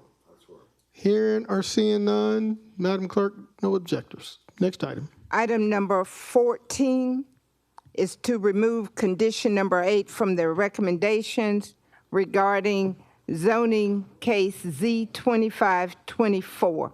Are there any objectors to this modification? Any objections to number 14? Madam Clerk, I don't hear or see none. Attorney Plunkett, I see you in the queue, sir. Yes, sir. Mr. Mayor, it could be my hearing today, but as to item number 13, that is a motion or concurrence to deny. To deny. I wasn't sure if it was said to deny that motion, just verifying that. That's true. All right, so ladies and gentlemen, item number 13 was a motion to deny. So didn't have any objectors. Still don't, are there any objectors to number 13, the motion to deny? Is the petitioner here? The petitioner is here. So you want that approved? All right, we do. So we have an objector, Madam Clerk. The petitioner. Okay. I have one. Okay. All right. All right. Okay. All right, Madam Clerk, let's go to number item 12, because I think we have a lot of folks that's here for that item, okay? Item number 12. Yes, ma'am. Item 12 is to approve requesting a special exception of the comprehensive zoning ordinance to establish a family personal care home with 6 clients located at 3602 Abbey Road, Zone R1A1 Family Residential. Thank you, Madam Clerk. And we have 13 objectors. Interim Director Vassar, you have the floor, sir. Good afternoon, everyone. How everyone doing today?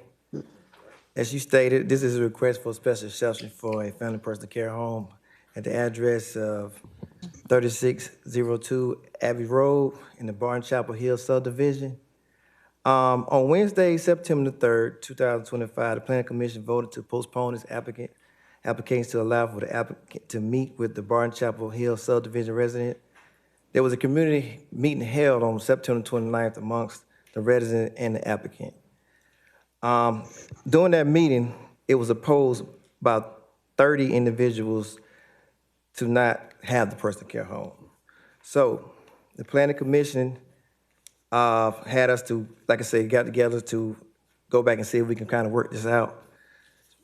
So on October the 6th, the Planning Commission voted to approve the applicants for the family care, personal care home.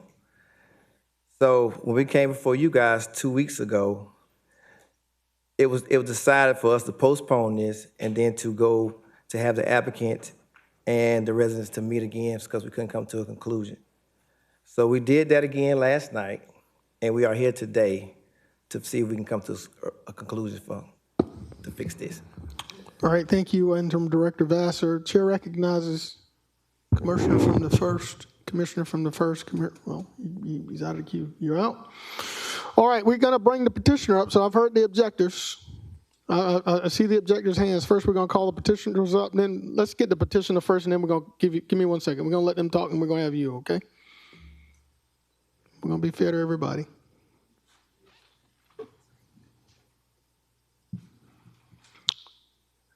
Ma'am, if you will, for the record, please state your name and address. Dorinda Ininampongsan, 214 Bonnier Drive, Augusta, Georgia. Okay, there's someone beside you. She going to be speaking as well? Yes, she's, All right. you can go ahead.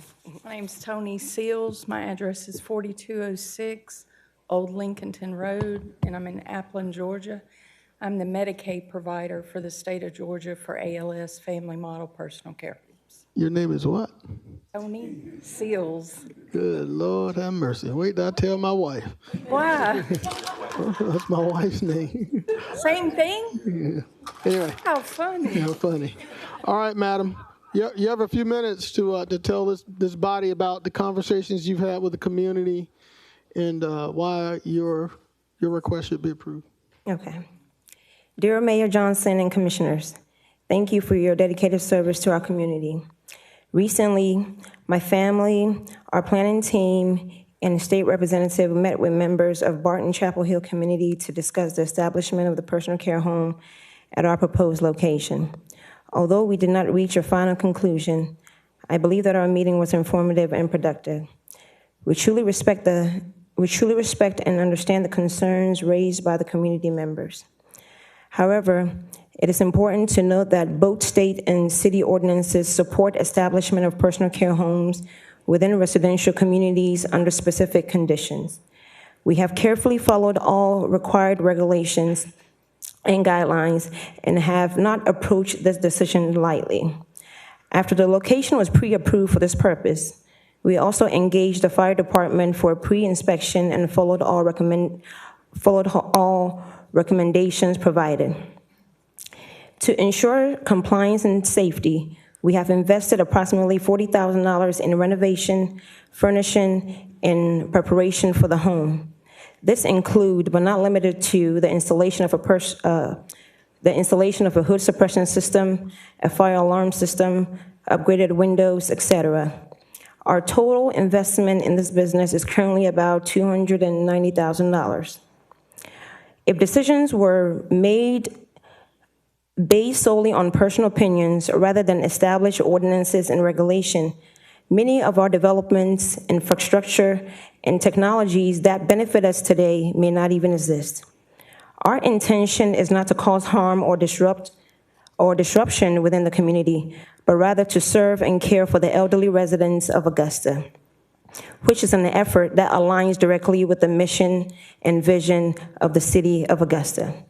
We respectfully ask that you consider our plea as you deliberate on this matter, and may the Lord grant you wisdom and discernment in your decision-making. Thank you, ma'am. Ms. Seals, is there anything additional you'd like to add? Do you need to add any context? No. Okay, all right. Thank you so much. All right, the objectors.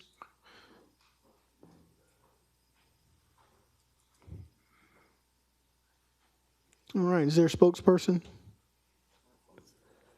All right, sir, if you will, for the record, please state your name and address. Charles Carson, 2426 Friday Lane, Augusta, Georgia. I'm the president of the Barton Chapel Hill neighborhood. Sir, you have the floor. I keep hearing that this everything has been approved. If it's been approved, why are we here? Why are we here again if it's been approved? So right now we have something else that's coming up forward to us. Thank you. Thank you, sir. All right, sir, for the record, please state your name and address.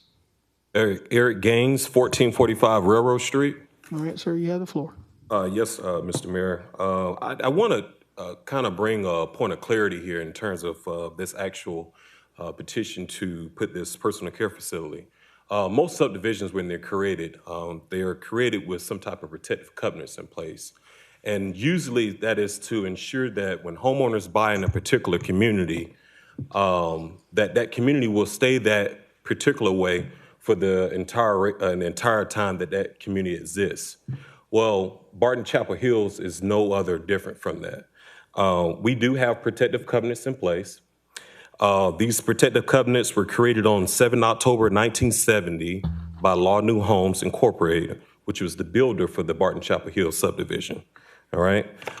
In this actual particular protective covenants, on everybody's deed in the Barton Chapel Hills subdivision, it states that all property is conveyed pertaining to a restrictive covenants that is in place on Book 39-E, page 31-35.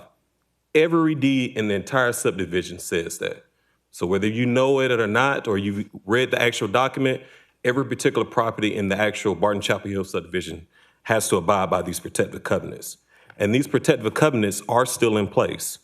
It states that no lot shall be used except for residential purposes. No building shall be erected, altered, placed, or permitted to remain on any lot other than one detached single-family dwelling. Okay. I know there's been some questions about this particular document. It states in here that the initial time frame of this protective covenants was initial 25 years, so it went from 1970 to October 7, 1995. But item number 16 states specifically, these covenants are to run with the land and shall be binding on all parties and all persons claiming under them for a period of 25 years from the date of these covenants are recorded. After which time said covenant shall be automatically extended for successive periods of 10 years unless an instrument signed by a majority of the then owners of the lots have been recorded agreeing to change said covenants in whole or part. This information is available at the Superior Court. I personally myself went down there and did a title search on 3602 Abbey Road. And these protective covenants are still in place.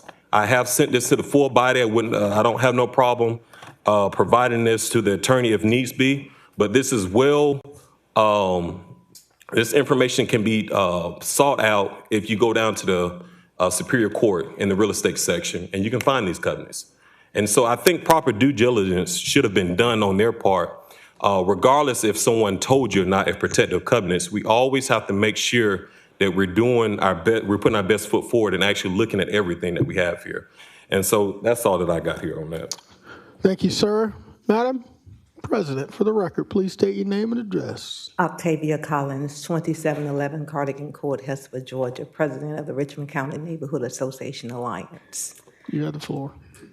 We empathize with the fact that they spent $250,000 to purchase the property, another $40,000 to upgrade. And to the best of my understanding, they did what they felt was due diligence. So I will give them that. However, I stand with the residents. There's over 70 homes in that subdivision, and they simply do not want a business in that subdivision. I am appealing to the commission to please take that into consideration. These homeowners have been here for decades.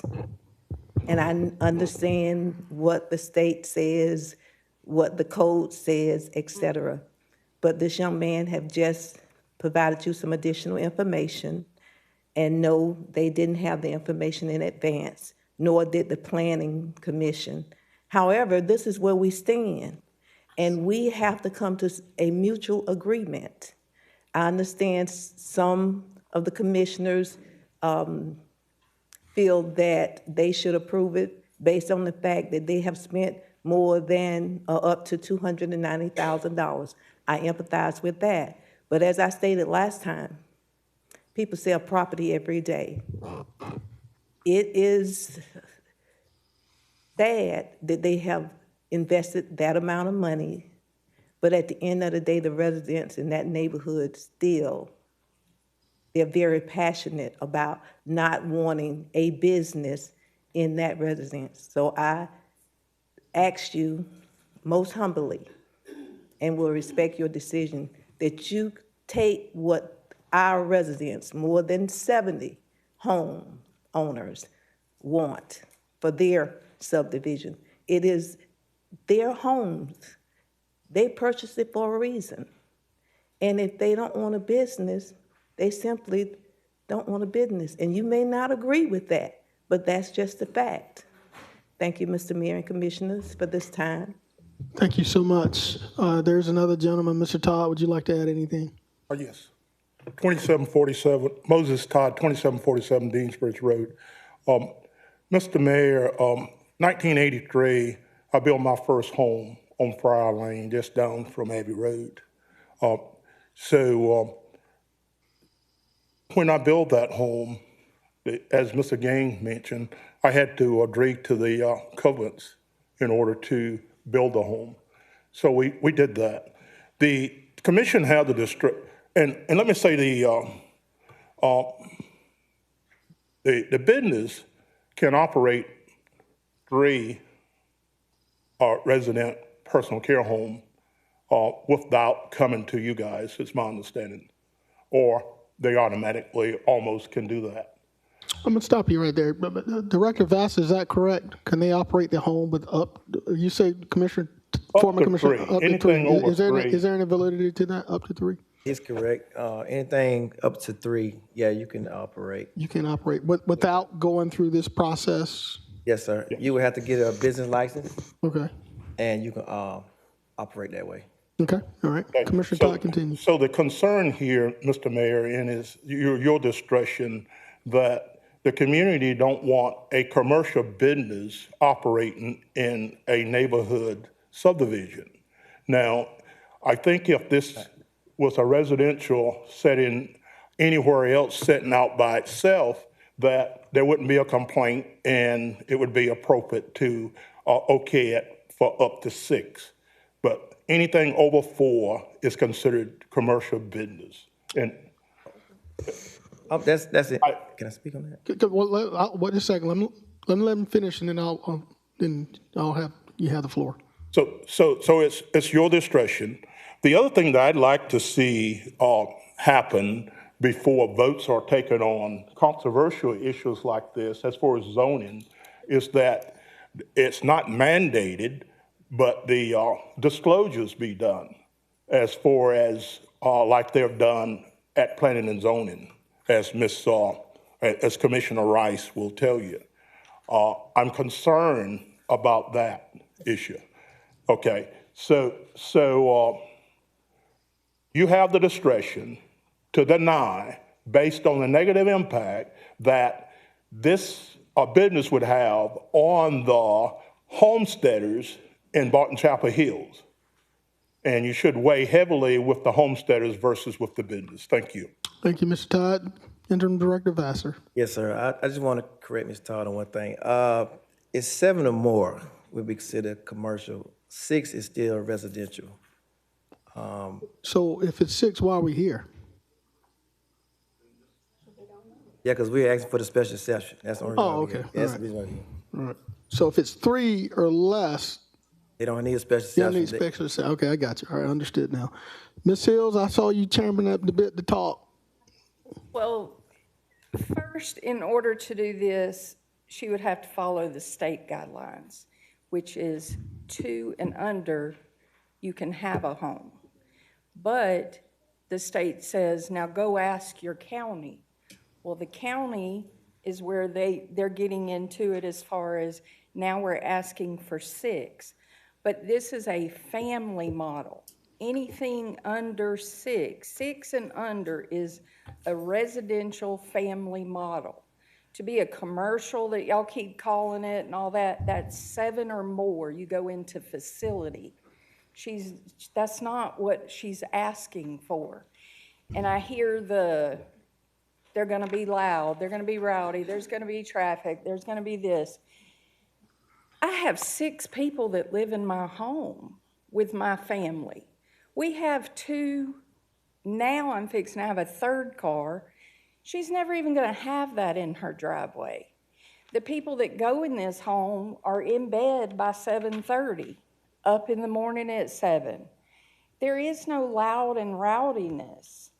And then I'm gonna say, chiming in with the food bank, it's bad. And I get phone calls every other day, if not every day, even on the weekends, to come and get these elderly people out of a home that they live in with no one taking care of them, can't pay their rent, nobody can fix them a meal, and they are part of your community too who need a place to live. It doesn't make sense why you're fighting so hard when the community, they're coming over there, they're not gonna affect you. They need to be taken care of too. And their rent, They can't afford to pay their rent anymore. They can't afford to even get up out of the bed to go to the grocery store to buy food. That's what they're here for, to take care of your community. And it's still a family model home, not a business. Thank you, Ms. Seals. Attorney Plunkett, I see you in the queue, sir. Mr. Mayor, I was forwarded this information regarding the restricted covenants from a couple of different commissioners, and I think it may be a little helpful to put this into perspective. So what you're looking at is two different, I'll call them sets of rules impacting the same piece of property. The commission's rule is obligations to determine whether or not to concur with the planning commission on a special exception. That is not impacted by restricted covenants, okay? You can make this exception, and if you want to, that's y'all's prerogative. The difference, though, is that the restricted covenants are an additional, or it's a limitation on the use of property. So you have to be properly zoned for an intended use, okay? In other words, in order to have a light industrial, it has to be zoned in that. So this has to be zoned residential, probably was zoned R1A. So now we're doing exception, potentially an exception to add for a special care home or family personal care home. The restricted covenants have a different impact. And this is, and if you read through this, and I'm sure the neighbors have, they have the ability to enforce these in law or equity. That means they can bring an action to do that. There are two things that they have to deal with, and I'm not going to give an opinion on it, but the first is that whether or not the house is residential. And we've heard the word commercial, and we've heard business today. Arguably, if someone rents a house in that neighborhood, it's a business. It's a residential business, but it is in fact a business. It is not commercial. Commercial would be the idea of someone conducting a trade, okay? In the case where what was being described, if there's 7 or more, that takes it out of a residential use and into a commercial use. In fact, my understanding is that the statutory requirements for this type of government assistance is that it has to be, in fact, in a residential area. It cannot be in a commercial area. What is triggering in this thing that I think that both the applicant and the homeowners is whether or not this consists of a single-family dwelling, okay? And so, and this is the part that I'm not going to give opinions, but to give you an idea, is this a dwelling that has one single family, or is a single family dwelling a type of dwelling as opposed to multifamily or that? And so that is for the HOA or the property owners to deal with that in the court system. I'm not trying to advocate for you to go to court, but that is not an issue for this body. Your body is whether or not you deem it appropriate to concur with this zoning. If you do, and the homeowners say, we still don't think it's appropriate, they can try to enjoin this use through their restrictive covenants. So there's two different things going on. You're not bound by their, but at the same time, you have to understand this, you can't over-zone something, and what I mean by that is you can't compel this to be done. If the restrictive covenants, the people who put this restrictive, if it is disallowed, even though you say you could legally, but the restrictions may prohibit that from being done. So it's it's almost like two different bites of the apple, if that makes sense. You could deny it or you can grant it, and they still have their opportunity to try to address this issue. But it just seems like there's a lot of difference, commercial, residential, business, and I want y'all to understand that y'all are not, you're authorizing it if it is permitted in that neighborhood. You are not saying that it is permitted in this neighborhood, if that makes sense. You're authorizing it to do if it is permitted. Without your authorization, they cannot, but they still have to make sure they comply with these restrictive covenants. And if they open it up and this family decides they want to object to it, while I hate people to go to the courts for a lot of remedies, that's what the court system is there for. Thank you, Attorney Plunkett. I just have one question for the petitioner.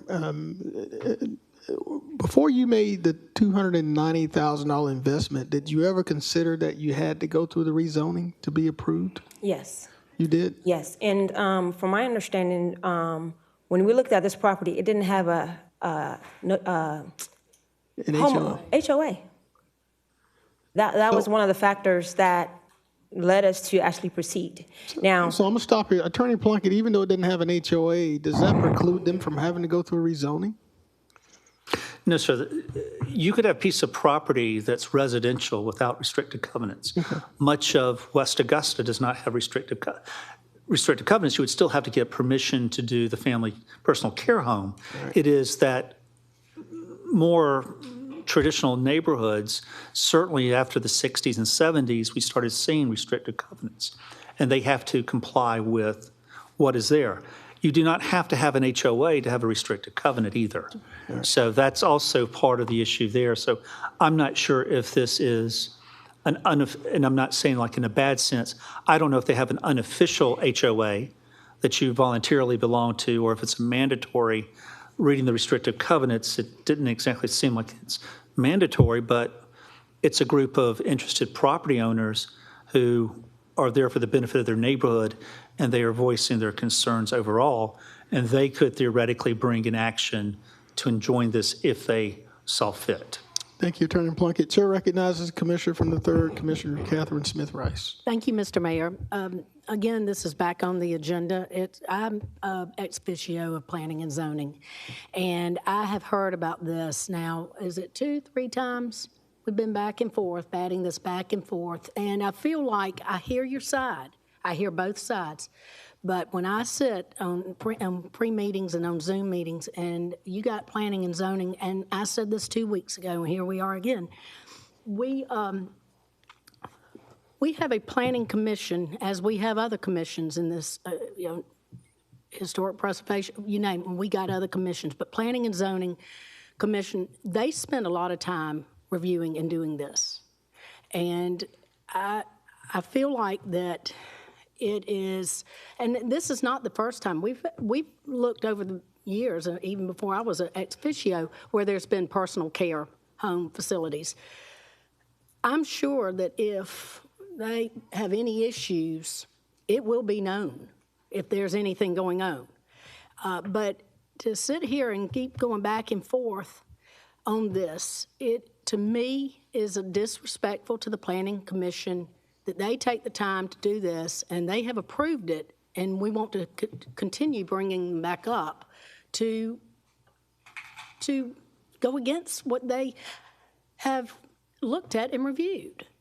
And it would be different if this was a halfway, or not saying, I mean, we got children, a lot of us got children, but we're talking about personal care, older, or people that are not well, and just what they were saying about Golden Harvest and people that aren't.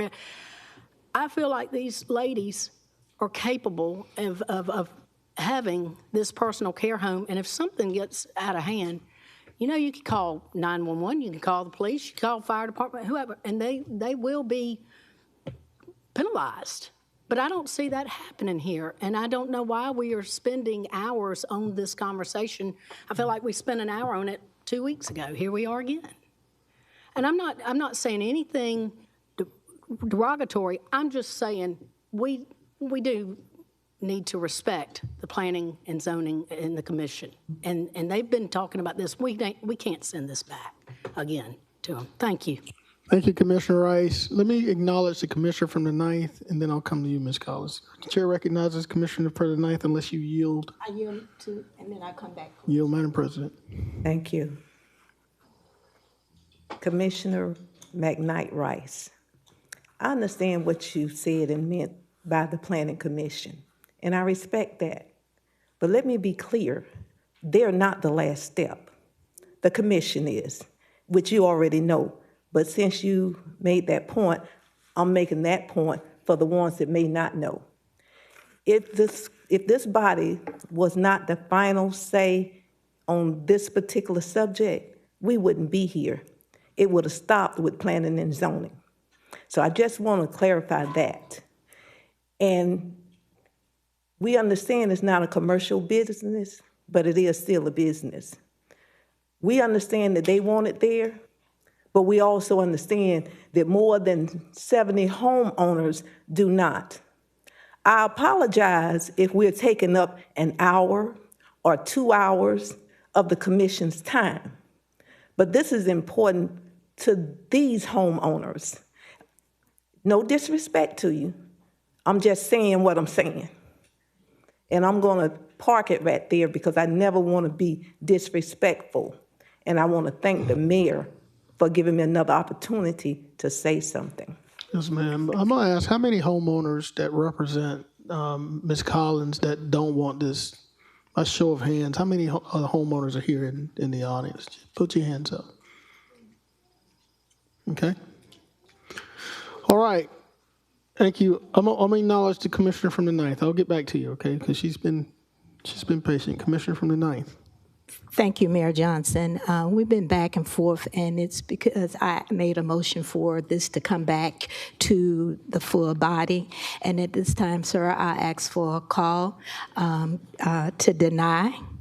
I make a motion to deny this particular item, and I would like to have a roll call vote, please. You got it. All right. The commissioner from the 9th has requested and made a motion for to deny this action. It's been properly seconded by the commissioner from the 1st. She's also requested a roll call vote. So that request is to deny the action that's on today's agenda. Commissioner Rice, you still in the queue before we vote? Oh, no, sir, I'm jumping out. I'll go ahead and make All right, my Madam Clerk. Commissioner Clark, I see you in the queue. You want to add anything before we vote? I just want to ask Plan and Zoning one question. Interim Director Vassar, I know this question came up with the community meeting that we had last night. Can you clarify the amount of facilities we have throughout the county? Yes, I do have it in front of me right now. Hold on one sec. Yes, sir. We have a total of 92 facilities. Okay, where are they? Are they scattered throughout the county, or are they just primarily in one area? No, sir. We have them in the east, the west, and the south, Augusta. Want me to give you the numbers? Sure. I mean, this question came up, so I want to make sure we get the answer that was asked last night about the distribution of that. We have a total of 15 in the east Augusta, total of 21 in west Augusta, and a total of 56 in south Augusta. All right. Thank you so much, Director Vassar. Madam Clerk, there's also been a call for the question. It's time to vote, and there's been a request for a roll call vote for an action to deny this petition. So we're ready, Madam Clerk. Mr. Clark. This is the vote to deny? To deny. Yeah. I'll stand with the constituents. You're voting yes, sir? To deny. Yes, okay. Mr. Garrett and Mr. Guilfoyle out. Mayor Johnson? I vote to deny. My vote is yes to deny. Mr. Jordan Johnson? Yes. Mr. Lewis? Yes. Ms. Rice? I'm not denying, no. I beg your pardon? Oh, I am in favor of Say no. planning and zoning. Say no. No. Okay. Ms. Pulliam? Deny. So yes to deny. Yes, okay. Ms. Scott? Yes to deny. Ms. Slindeck? Ms. Turnley? Yes to deny. Okay. That motion carries. And before I announce it, Commissioner Rice, were you voting yes or no to deny? I am voting I'm not denying. I am supporting. You're voting no to denying? Okay. All right. That motion carries with Ms. Rice voting no. Thank you, Madam Clerk. Thank you, colleagues. Ladies and gentlemen, we will give you an opportunity, if you were here for this matter, to exit quietly. We would hope that you will continue to at least have conversations. Madam, thank you for being here. And Madam Clerk, let's move on. Let's move back to item 2. Let's give these folks a chance to exit, okay? Okay. Item number 2. Yes, ma'am. Just hold up for 1 second.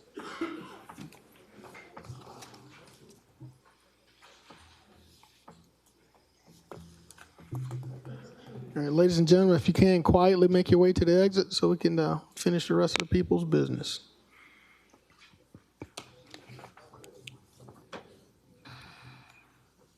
All right, Madam Clerk, let's go. Item number 2 is a motion to approve RFP 25-125 for transit operation and maintenance service to MV Transportation for a period of 3 years with the option to extend for 2 additional 1-year periods for a total agreement up to 5 years. The initial contract period will begin January 2026 and end on December 31st, 2028. Award is contingent upon signing of the executed contract. Thank you, Madam Clerk. Commissioner from the first, I think you asked that this item be pulled. Yes, sir. Before I do that, do we have quorum still? 3, 6, yes, sir, we do. 1, 2, 3, 4. Okay, thank you. Yes, I wanted to get some clarity on this from our Director of Transit, Ms. Daughtery, if she could come forward and kind of speak to this a little bit more. All right. Welcome, Director Daughtery. You have the floor, ma'am. Good afternoon, Mr. Mayor, Commissioners. I just wanted to give you some information regarding this RFP for MV Transportation. There was a conversation I had with the administrator and the deputy administrator, so I wanted to make sure that the commission understands part of what is in that RFP. And part of it is we talked about doing the micro transit. That is a service we've discussed for quite a number of years now of doing, and we made that a part of the RFP. However, as that being a part of the RFP, we've had discussions with MV Transportation, and that would be an additional cost, not the money that we're approving to operate our fixed route, our rural service, and our ADA paratransit service. This would be an additional cost. And I felt that we needed to talk about it because it would cause me to come back before you all to ask for more money. And this circles back to our budget when we're having discussions of making cuts to our budget. And so we're trying to cut this $1 million that you want to take out of our budget, and I made a proposal for that. But if we need to do this micro transit, then that makes me come back before you to say, now, can you give me my $1 million back? And so I wanted to make sure that you all understood, because my comments to the administrator and the deputy administrator was that in this 3-year term, that first initial 3-year term, we would not be able to move forward with the micro transit because that's additional cost. So that's why I wanted to make sure you all understand when constituents come and talk to you about adding more service to transit. And this is an area we're trying to take care of, our rural area, as I have mentioned before, that we have with GDOT, 5311 program takes care of rural, but our 2020 census said that parts of Hepzibah is urban, so we can't utilize those dollars. And that's why I've spoken to you about before in trying to expand our ADA paratransit services as well. So we're still talking money. So I want to make sure that you all understand as we move forward with this contract, and I'm not saying deny the contract. MV, I think, is coming aboard and, they're doing everything that they need to do. But I just want you to understand we're talking about me coming before you and asking for more money. And I don't feel, as myself, this is in good conscience, that you're asking me to cut my budget and then I come back later on and say, give me my money back. So that's why I wanted you to understand. So if I understand this, you're saying if we sign this contract, we can't have a conversation regarding microtransit, this kind of? We can have the conversation. What I'm saying is it's going to cost. It's not a part of the cost that we have now. So it's going to be a cost to it. So is there any opportunity to, instead of signing a 3-year deal, we could do a 1-year contract? Is there any leverage in that? Because I think now, and this is just me personally speaking, when you see the buses, I think we need to optimize our routes. Many of our buses are empty, and I certainly would want to put us in a position where we can't do that. So what are the alternatives that will allow us to at least have a conversation about how we optimize routes, either through microtransit or through any other means? Conversation that we need to have with this company coming aboard, MV, and he is here today. He's back there in the audience. Okay. I think we need to have a conversation with them on how we can optimize. They've been doing this for 50 years, and so they understand about doing this microtransit. My only issue is that we don't have that money in there, but they understand how to optimize your service with microtransit. They are currently operating a microtransit service in North Carolina. So they have the expertise to do this. But it's going to cost more. But it's going to cost more.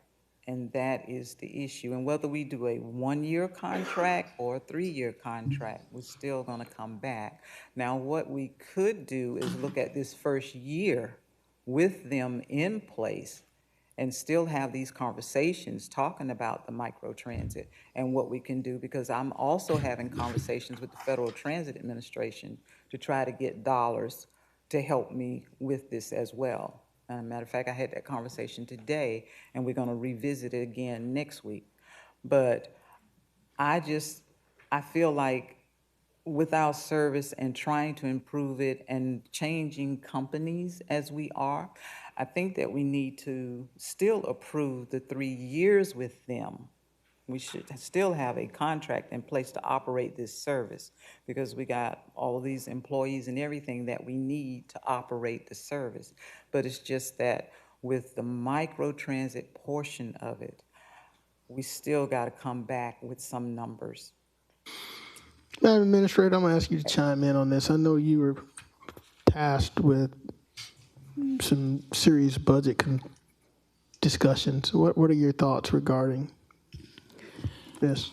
So, Mr. Mayor and members of the governing body, I have had conversations, of course, with Ms. Daugherty, as well as with other agencies who are operating transit departments as we are here. When I speak to them, the numbers are not as declining, because you're going to have to look at what else we can do. As we have spoken about numerous times, is one, we know our ridership has changed tremendously, and the reason it's changed is because our clientele has moved. So the clientele has moved pretty much to South Augusta, and we're not reaching that clientele, but we're still having the same routes in place. So that leads to why you see 7 or 8 people on a bus. But we have a large bus that, of course, we will say the federal government gave us paid for 90% of the cost. It didn't come out of the city's coffers, but 10%. However, we still have to be responsible for the respective operational costs. And that's what Ms. Daugherty is referring to. We need to do a route, and I know Ms. Daugherty is working on this. We need to do a whole new route study and get our transit operation where it needs to be. Because right now, we saying it's meeting the needs. It is not meeting the needs of our constituents. I get asked all the time about transportation being in South Augusta, and it is not there. So I don't think we need to continue to throw additional funds that way. We need to be looking at how we can redo it so that we can have a better transit system to offer our constituents and make sure that we are really meeting the needs of the people that would like to utilize our system. Ms. Daugherty, is this new company committed to doing that? This route optimization, is this part of their proposal? Yes, they are. I would love for Mr. Fritz to come up and speak. Mr. Fritz, come on up and tell us about it. We got some colleagues in the queue. When you come up and say a few words, we're going to turn it over to the rest of my colleagues. If you will, sir, I just need your name and address, who you represent. Good afternoon, Mayor and Commissioners. My name is Randy France. I'm the Senior Vice President of Operations for MV Transportation. All right, sir. So to Director Daugherty's point, working with our professional services team, you are right. You're absolutely right. When we were reviewing the RFP and when we were putting together our proposal, there is optimization that's needed. I could give you several examples of optimization that we do throughout the country. and working with our professional services team, which was a part of our proposal. As your partner, we're dedicated to doing that. All right, thank you, sir. Just sit tight. I got some colleagues in the queue. Chair recognizes Commissioner from the 2nd, Commissioner Stacy Pulliam. Thought there was more people in the queue. You had some of them drop out. They dropped off. Mr. Franz must have sold some of them. Thank you, Mayor Johnson. Thank you so much for coming up to give that information. I know that there are certain planning dollars associated with certain grants. This is for Ms. Dowdery first. Are we utilizing those I don't want to say, I believe they're grant funding, but with planning, as they submit their information, transit is attached to that. Are we using some of those dollars to look at different routes and things of that nature? Yes, ma'am, Commissioner Pulliam. What we're working on is having some planning dollars to do this route study, and they're trying to help us with that. And I'm having conversations back and forth with FTA in between planning to get that done. Okay. The initial goal was to have this done back in July, but it didn't happen. So we're still working towards getting that done. The dollars are identified, the match is identified. It's just a matter of getting those dollars to the table. Okay. Have we also looked at between contracting this work out versus bringing it in-house and having our own drivers? Have we looked at that as a side-by-side comparison to see what the difference was? That question could be for either you or for Mayor Johnson. May I direct a question to the administrator? Yes, ma'am, you may. Okay. Administrator Allen, have we looked at, I know we've talked about it here on the dais before, but what it looks like for either us to keep this in-house and have our own drivers, like what those routes would look like, versus outsourcing it to a company to do the routes for us? No, ma'am, we have not looked at the operation in-house. You still would have to have somebody do the route setup for you, so that still wouldn't come internally. Mm-hmm. But as far as the operation, in-house operation, no, ma'am, we have not looked at that. Okay. So this is strictly for the route study, and that's it? Yes, ma'am. Okay. All right. Just want to be clear on that. As we're doing this route study, that is something that I would like for us to do as well. I would like for us to look at just a comparison. So we're looking at real numbers, what it would look like for us to actually hire drivers and run the operations on our own versus how we currently do it, which is contracted out. Is that correct, Director Dowdry? Okay. So I would like for us to see that as well. Is that possible? Or is that something separate altogether? Whoever can answer that question for me. Can I just say that, no offense to you, Okay. but if you look at, let's just give you last year for 2024, we spent $6.3 million to operate transit. That's with a contractor. If you look at bringing it in-house and still doing that same type of operation, now you got to think about the employees that we're going to bring in-house. You got to think about all of the benefits, and that goes back to the conversation we just had about the budget. That's going to increase all of those costs for transit. Okay.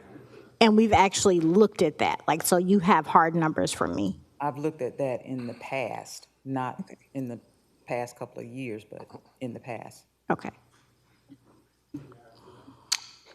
Mr. France, come on. Yeah. Thank you, Mayor. Thank you, Commissioner.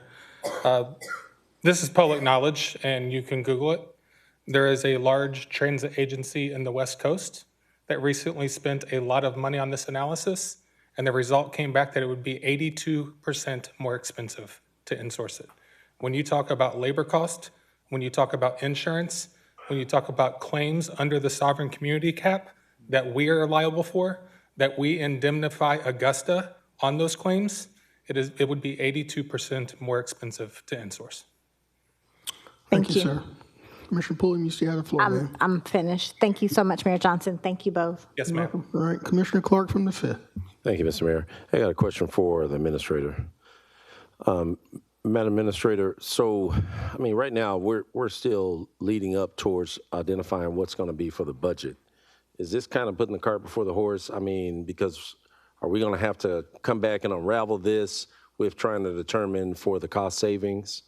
No, sir, this was actually included as the actual respective cost. What Ms. Daughtery is stating that is if we do look at microtransit after this, it would incur additional costs to the budget. But right now, what they've already included as their respective It's costs already in response, covered in it. yes, sir, it is Right. already covered. So with the cuts that are being proposed, what would that do to this? Because I know Ms. Daugherty hit on it a little bit. Basically, we're swapping money. So I know I kind of summed up what you were saying, but clarify that piece. I mean, So we're not really sure what it's going to actually cost us to do that. So I couldn't give you an answer as it relates to whether or not that 1 million, I'm sure the 1 million could be utilized toward it. But Right. we're not sure if it's going to cost us an additional 1 million, additional 2 million.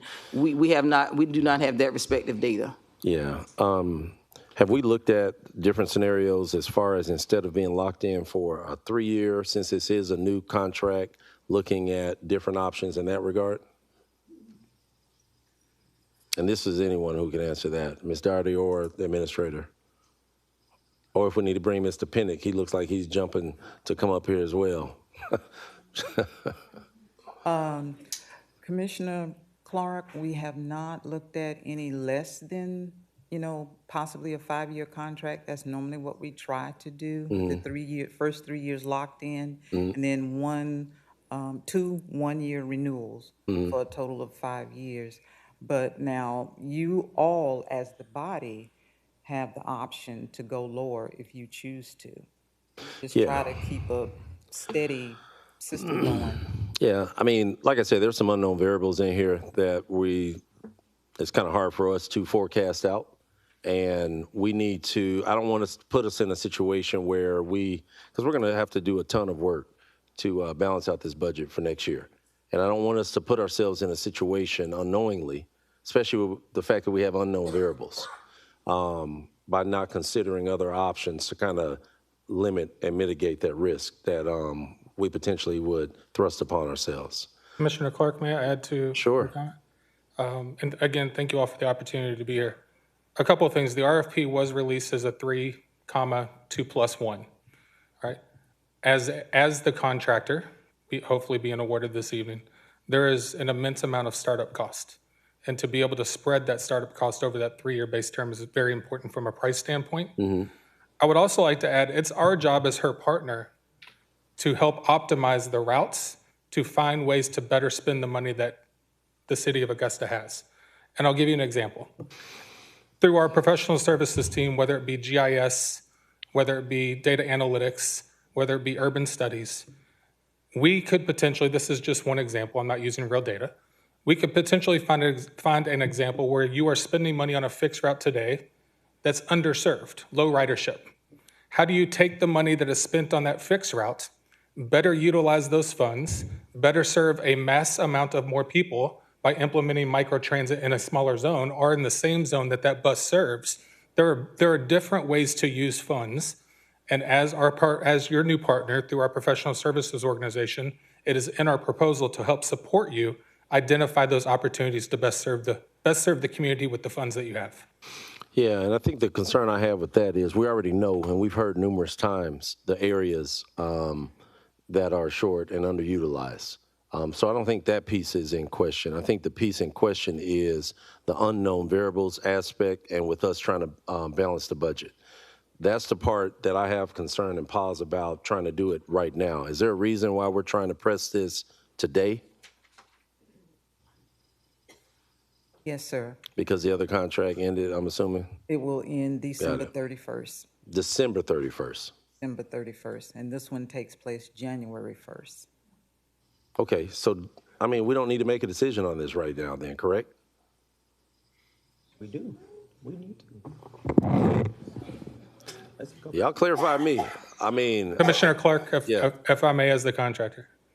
I have 5 people on the ground today. It is going to be a sprint to January 1st. Yeah, I got it. But Madam Administrator, clarify to me. I mean, like what you brought a lot of pause to me when you said the unknown variables and us putting ourselves in a situation unknowingly if we walk into this. And that's what I'm trying to kind of mitigate as much risk as possible with this. Right now, we got a heavy load to kind of sift out and balance out. And this isn't the only department that we have to try to look at. So help me understand, you know, from a recommendation standpoint from the staff, how do we do this? Do we need to do this today, or can we push this into the discussions that we're going to have with these other entities that we're trying to balance out? I would not recommend that we postpone this one. I would like to, you know, see whether or not there is in the agreement the allowance for us to make such recommendations or changes as he had mentioned. I would just like to see that before a decision is rendered. I'm not sure if waiting to the 18th affects, I know you have 5 people on the ground, so I'm not sure waiting to the 18th affects that. But I would like for us to make sure that, because if we're going to utilize those funds and you're going to help us optimize, because you see just what I'm seeing and of course what the governing body is seeing, if you're going to help us to fix that, to better take care of our constituents, if we can wait to the 18th so that we can have legal verify the verbiage in that agreement gives us that ability to do that, I think we can wait until the 18th if that's amenable to the contractor. I will say, with the amount of work, having done several large transitions before, it is going to be a sprint to January 1st, and to make sure that we continue to provide the same level of service that you all expect from a contractor. Right. With Thanksgiving and Christmas and other holidays within that calendar, we need to begin recruiting, vetting, training, drug testing. There is a lot of work leading up to January 1st. Which is why I have 5 people on the ground today ready to get started. Yeah, I just, like I said, there's a lot of risk in here with these unknown variables. Can we get Mr. Pinnick up here from procurement?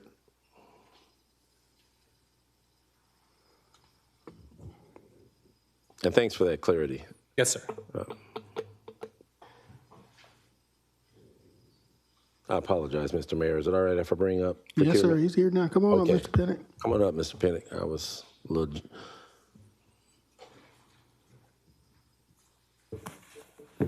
Hey, Mr. Pinnick, this went through the full RFP process, correct? Yes. Okay. From your standpoint, with everything that we went through with the process, kind of give me some clarity from your vantage point, if we have some left and right limit kind of shift and maneuverability in this. Yes, Commissioner, thank you for your time.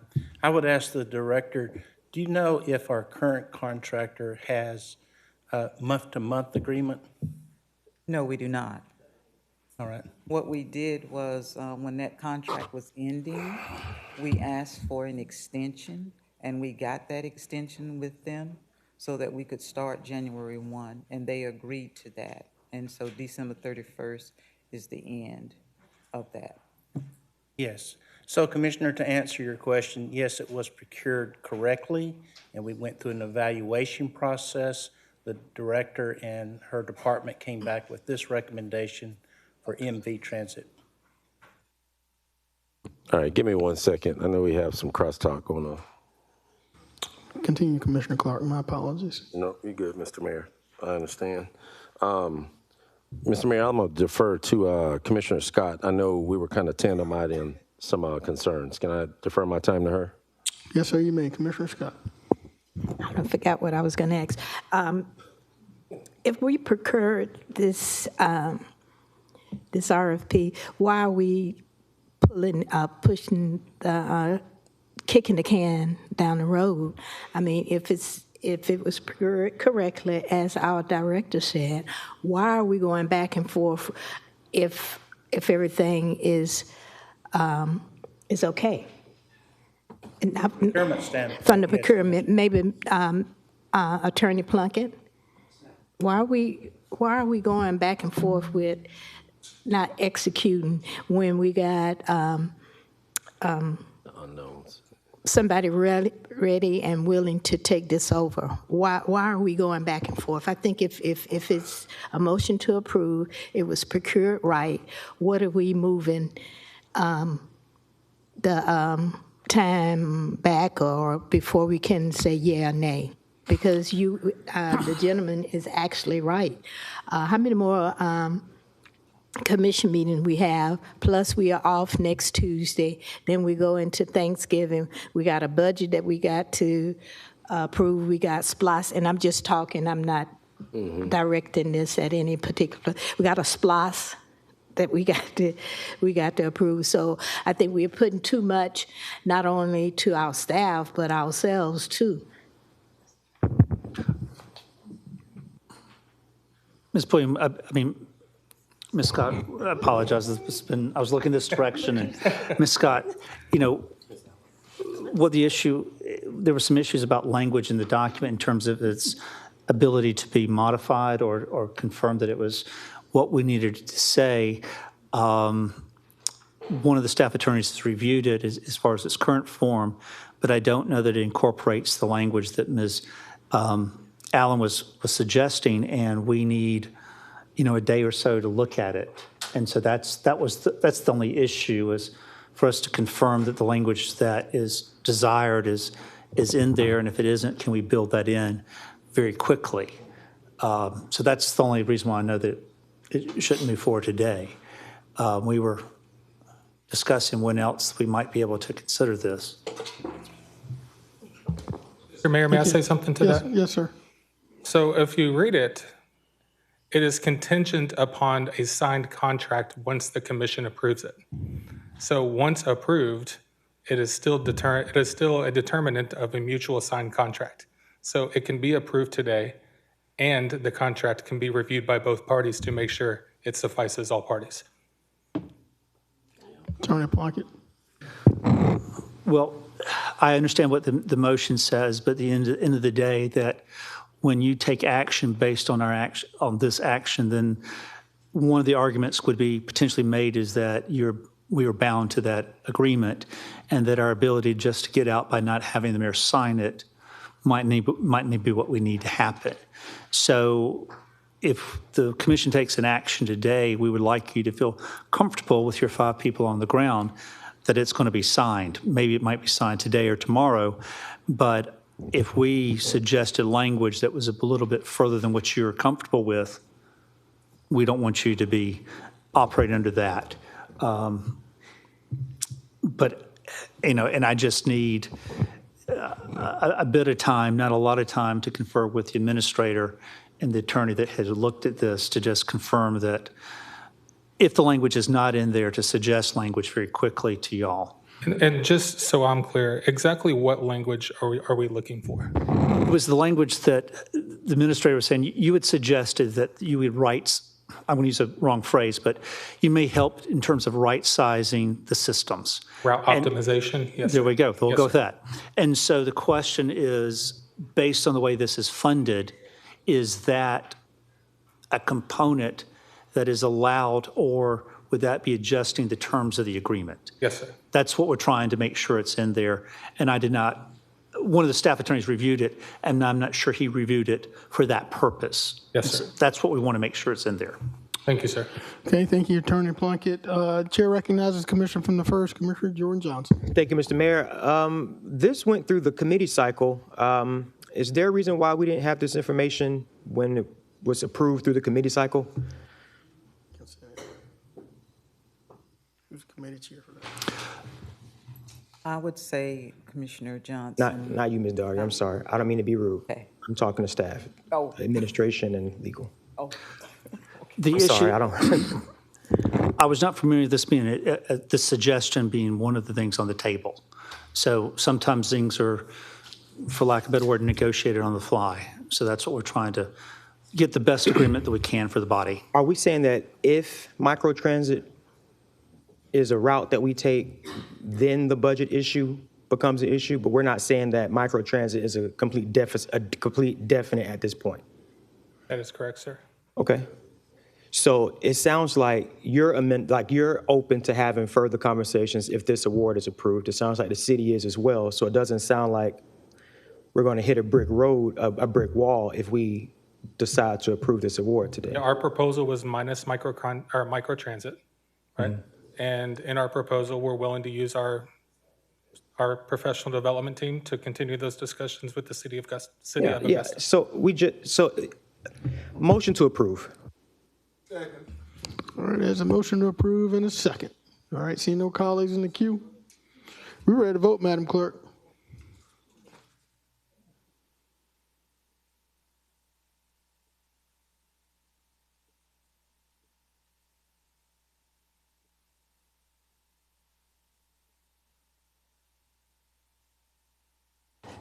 That motion carries with Mr. Johnson voting yes, Ms. Pulliam, Ms. Rice, Ms. Turnley, Mr. Lewis, Ms. Slindak, Ms. Scott voting no, Mr. Clark, Mayor Johnson, Commissioner Garrett, and Guilfoyle out. Thank you, Madam Clerk. Thank you guys for being here. Let's move on to the next item, please. Let's move back to public 13. services, number 13. That's 13. correct. 13 is a request for concurrence with the Planning Commission to deny a petition on behalf of Convenience Retailers LLC requesting a special exception to establish a liquor store affecting property located at 2220 Gordon Highway. All right, Interim Director Vassar. Yes, sir. This is for a request for a special exception, and again at the address of 2020 Gordon Highway. This special exception involves over an acre of land situated in the B1 zone at the corner of Millersville Road and Gordon Highway. The current site is undeveloped and vacant land. The request for a special exception is to establish a liquor store adjacent to 3 smaller retail business under the current zoning. The liquor stores, even though liquor stores are not allowed by right in the B1 zone, but may be granted with the approval of special exceptions. The liquor stores are permitted by special exceptions in B1 neighborhood business zone if they generally conform to the following criteria. Nature of the surrounding area is not predominantly resident with only a few commercial use. This property is at an intersection of 2 arterial streets or within 500 feet of such an intersection. The property is not within 1,000 feet of public parks or recreation areas, schools, or libraries. On this, the only thing with this one, they didn't meet the criteria because they were within 500 feet of the intersection of 2 arterial streets. Planning Commission recommend denial of the special exception request, but however, staff recommend approval with conditions. That concludes. Thank you, sir. All right, so staff recommended approval with conditions. The committee recommended denial. Correct. All right, we want the petitioners to come up.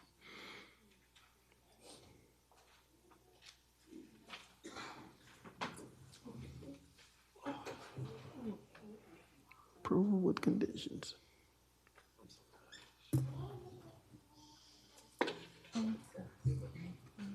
All right, ma'am and sir, you have the floor. If you will, for the record, please state your name and address. My name is Maninder Singh, 2324 Malone Way, Evans, Georgia. All right, ma'am. Rebecca Wall, Maybom Commercial, 3519 Wheeler Road, Augusta, Georgia. All right, this action by the Public Service Commission has been deemed for denial. Is there anything you need to add additional before we vote? I'm representing Mr. Singh in connection with this real estate transaction involving the purchase of the subject property. Mr. Singh is a successful entrepreneur who owns and operates multiple local liquor stores and convenience stores throughout Georgia and South Carolina. As the developer, Mr. Singh intends to construct a retail building ranging approximately 6,000 square feet to 7,000 square feet, consisting of several units.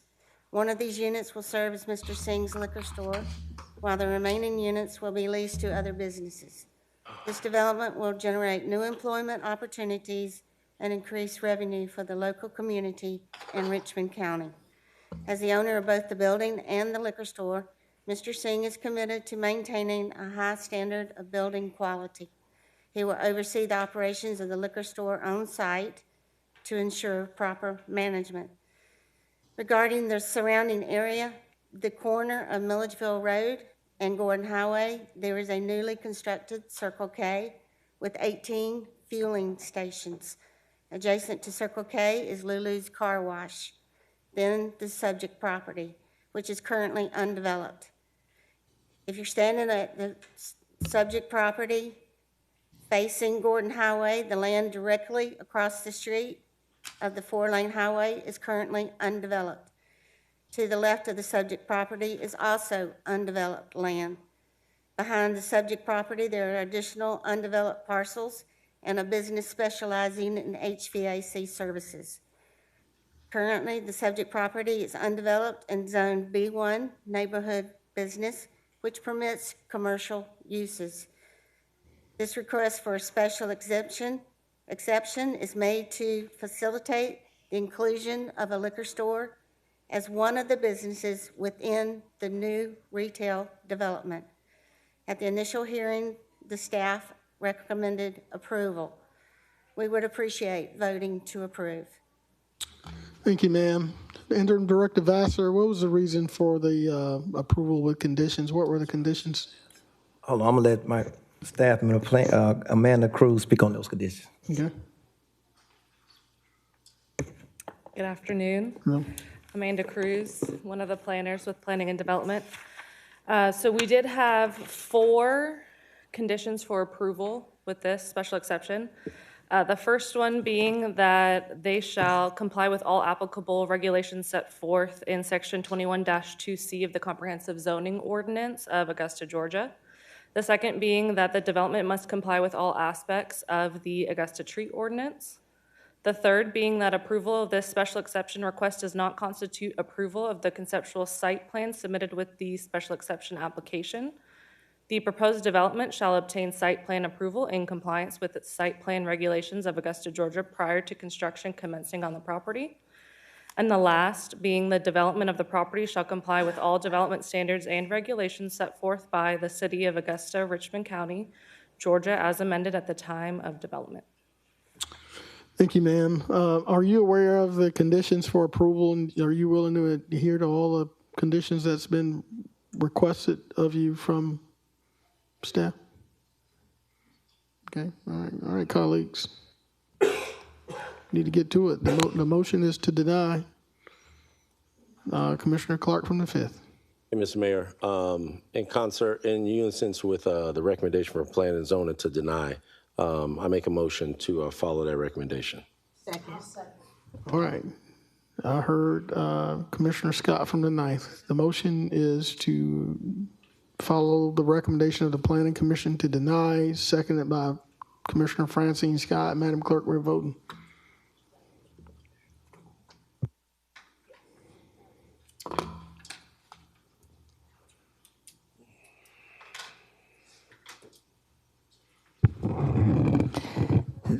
That motion carries 8-1 with Ms. Slindeck voting no.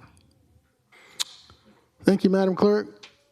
Let's move on to the next item. Thank you for being here. Item 14, a request to amend Ordinance 7980 that was approved on July 22nd, 2025 by the Augusta Planning Commission, zoning case Z2524. The request to remove condition number 8 from the recommendation. The Planning Commission and staff are both in agreement with the removal of condition 8. Thank you, Madam Clerk. Interim Director Vassar. Yes, good evening. Once again, this is a request to have this condition removed because the developer is having some problems with some of the section of development. So he want to remove 20 feet of the tree buffer that will not work. So we have condition number 10 that would still have them in compliance with the tree ordinance, which is why we feel comfortable with them removing condition number 8. All right, so you're in agreement. All right. Is there a motion to approve this item? Motion to approve. There's been There's a motion by Commissioner Catherine Smith Rice, seconded by Commissioner Barnhill Turnley. Madam Clerk, no colleagues in the queue are voting.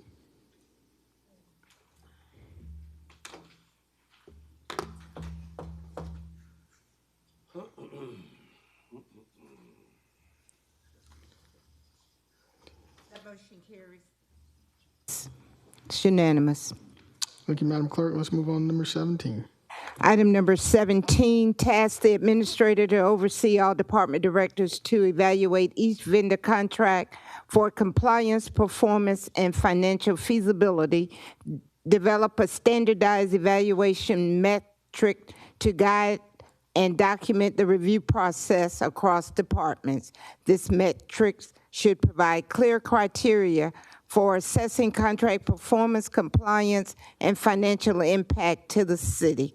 Findings from each department's review should be compiled into a consolidated report for presentation and recommendations to the commission. Thank you, Madam Clerk. Commissioner Pulliam, this is your item, madam. You have the floor. Thank you, Mayor Johnson. This is a continuation, as are most of all of my items on our agenda today. This is a continuation of conversation that we consistently have about reviewing contracts. And we've talked about this several times, and so I want to actually get it done. And I don't know what timeline would look like as far as having department directors go through to review said contracts, current contracts that we have. Mayor Johnson, may I address Administrator Allen? Yes, ma'am, you may. Thank you. Administrator Allen, what would that look like? 90 days, 180 days? Like, what would that look like? Commissioner Pulliam, to be totally honest, I couldn't tell you what it would look like. We have hundreds of contracts, whether it's small agreements to large agreements that we have throughout the government. But I have asked each and every one of the respective departments to look at their outstanding contracts that they have and see if there are any negotiation room or anything else as it relates to the contract. The review of the contracts, of course, would be, as you stated, to the department directors. They know what they've contracted and looking for as it relates to the services that will be provided, as well as they've brought those respective contracts to the governing body to approve. So they would have to review each of their respective contracts, and all of the department heads have been notified previously. They've been notified a number of times. So they are doing that. As it relates to how long it would take, some departments have a lot more contracts than others, to be totally honest with you. So, we'll have to see how long it would actually, we'd have to kind of grasp it based on what the contracts that they have. Okay. And some of these contracts being active contracts, I'll be honest with you, those vendors and contractors are dealing with some of the same situations that we're dealing with in this economic time, and they're not willing, a lot of them. I've had some departments already contact me to reduce their respective cost because they're dealing with the same things we're dealing with. Okay, and so even in this review process, I know sometimes it comes before us to do change orders in some of the departments, and so then we're faced with approving consistent change orders. So even as we start to review those change orders as they come to us, what are our standard operating procedures in that? Is it just on an as-needed basis? So these are things that I want discussed as we are reviewing contracts and contract performance. I don't want to call out any particular vendors, but some conversations that we have oftentimes of when we install equipment in some of our facilities, and then in installing that equipment, then it comes back to us that, oh, by the way, now they're the only ones that can maintain certain equipments. So making sure that we're reviewing the contracts to determine while we're in contract, because those instances have come up while we're in contract, but even beforehand, making sure that we as a body, because elected officials change out, that we completely understand what those contracts look like and where we're at. Did that make sense? Not quite, because when a contract comes, people bid out, we bid out our projects. People submit their responses to it. Contracts are negotiated. We have legal representation there. It's for that department, because they know, again, what the services they're looking for, to make sure it's included in that respective contract. It would not be to the level of the administrator to know everybody's contract to see what services is being, whether or not it's compliant. Now, some organizations have what they call a contractual compliance office that reviews contracts on a constant basis. But right now, we'd have to really depend on our legal team to, one, make sure that the legal justification and documentations and statements are in there to protect the city of Augusta. And we also have to depend on our department directors to be knowledgeable enough and to be accountable enough to make sure that they're getting the best deal for the city of Augusta, because that's their jobs. Not necessarily administrator. The administrator needs to remind them, you need to get this information. We always need to make sure that we're getting the best deal and we're getting the best bargain for our citizens. However, we have to hold those department heads accountable for doing those things. Okay, and that's why I directed it to the department directors, which fall under the administrator's office. So I do want them to take on a significant role in this. One of the contracts for equipment, I know at one point when we had our prior interim director for central services, and I posed a question of, can we actually have people within central service that are certified to work on certain equipments?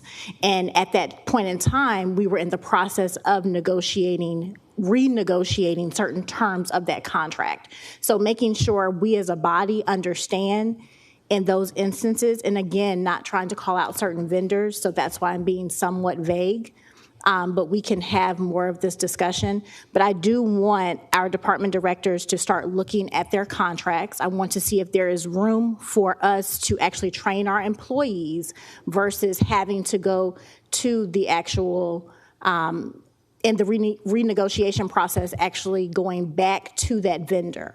Is there some cost savings that's available? Did that make sense? Yes, I see what you're saying, but it's a process. I'm not saying it's not a possible process, but it is a process. We have to depend on those department directors, as you stated, to go through and meet with their respective contractors and see what we can do as in regards to negotiation. I don't disagree. That is something I encourage the department directors to do, not to constantly go with the same contractor. If we can find somebody else that can provide the respective services at the same, level that we need it, at a different cost or respective savings, of course, we encourage them to do that. I understand what you're saying as far as trying to see if we can do anything different, but we've encouraged the department directors, I guess to the administration's point, we've encouraged those department heads to do those, and we have to depend on them to be able to bring it back to us, I guess is what I'm trying to say. Absolutely, and even as we discuss some of my other items, having certain metrics in place available to those department directors, not necessarily telling them how to per se do their job, because that's not the micromanaging part.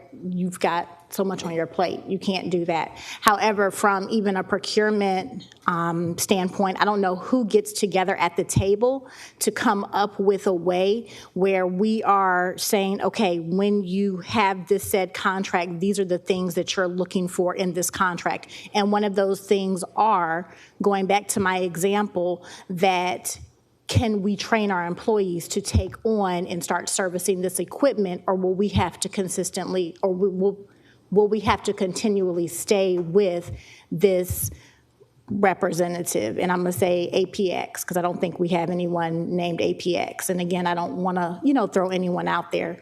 So that's what I'm talking about. So even as we have metrics in place for our department directors so they can do a scan, or for procurement, and I don't know exactly how that operates. This is me throwing that out there because we do consistently have conversations regarding contracts. So that's what I would like to see done. But even if you're saying you don't know an exact timeline, maybe 90 to 180 days, we can come back and revisit this and see where we are at that point. That would be great. Okay, thank you. Thank you, Mayor Johnson. I think there's other people in the queue. Thank you, Commissioner Pulliam. Chair recognizes Commissioner Clark from the 5th. Thanks, Mr. Mayor. Hey, so there's components of this that I am in agreement with Commissioner Pulliam on, as far as just making sure that we have some kind of measuring tool in there. I'm gonna tell you though, I disagree with her on one aspect. This is not a, hey, just teach them and then they can do it thing. This is like saying, go teach somebody to go write a grant. and then you guys go out and do great things. It's a reason why it's a specialized role for these types of things. Contract management, contract reviews, it's a process, and it's not an easy process, and that's why we have an abundance of attorneys in the county government that are embedded in this process. I don't think it's a fair kind of task to say, hey, Madam Administrator, you oversee every last one of these, and you need to know everything about every last one of them. And I don't think Commissioner Pulliam was saying that. So let me clarify that. I don't think she was making that assumption. I didn't even have to look at you, Mr. Pulliam, on that one. I think the biggest thing is just the ownership aspect, holding folks accountable for making sure that we're receiving the full ROI out of the contracts, and then that kind of performance metric piece. And this may have to be a larger conversation to include Mr. Pinnock as well, just to ensure that that component is really started to be embedded and enforced. Because it may be in some of the contracts right now, but if we're not enforcing it, then we kind of get what we get. So that's why I said, Commissioner Pulliam, I agree with some of the components you're saying. I think this is going to have to be a larger conversation, and I think I definitely agree with you saying let's give it some time. Let's get through the year,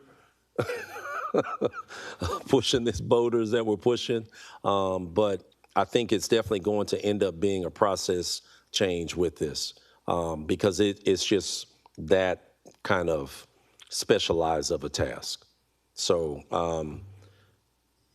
yeah, I think we'll get to it. We'll get to it. But I think that's going to also have to go. Now, I'm going to tell you, since Commissioner Pulliam brought this up, and we're proposing for the administrator to change to the county manager, that may have some additional, kind of benefit as well.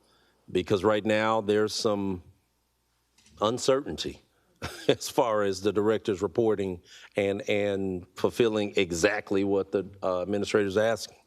So we got some work to do. I think we'll do it for sure, and we'll be able to get there. But I don't agree with that point about training somebody for the contracts because there's too much room for error in that. It needs to be a specialized task. Thanks. Thank you, Commissioner Clark. Chair recognizes Commissioner Johnson from the first. Thank you, Mr. Mayor. Thank you, Commissioner Pulliam, for bringing this up. I know we had a conversation about this during our last budget session about a lot of waste happening in some of our specialized areas, and we said we can't, move that money, but we can certainly renegotiate those contracts, and I think this is a good start to it. So, I think, number one, the commission would need to make the decision to do this. Administrator Allen, you said you've asked the department directors to do it before, but it's still not done. And if they're doing it, we don't have a way of knowing where we are with this. So I think that's a lot of the reason why it's important for the administrator to oversee this or to direct it and have, finance walk through this with your procurement, somebody, to make sure that it's getting done and that there's a specific timeline when to get it done. If we don't set a timeline on it, we're going to go back, we're going to be at the 2026 budget hearing and it still won't be done. So I think the key here is to really set a timeline, a priority from this body as to how long we want to be able to, as to how long it should take for us to get this information back so that we can start preparing for next year's budget. I would say sometime around mid-year next year.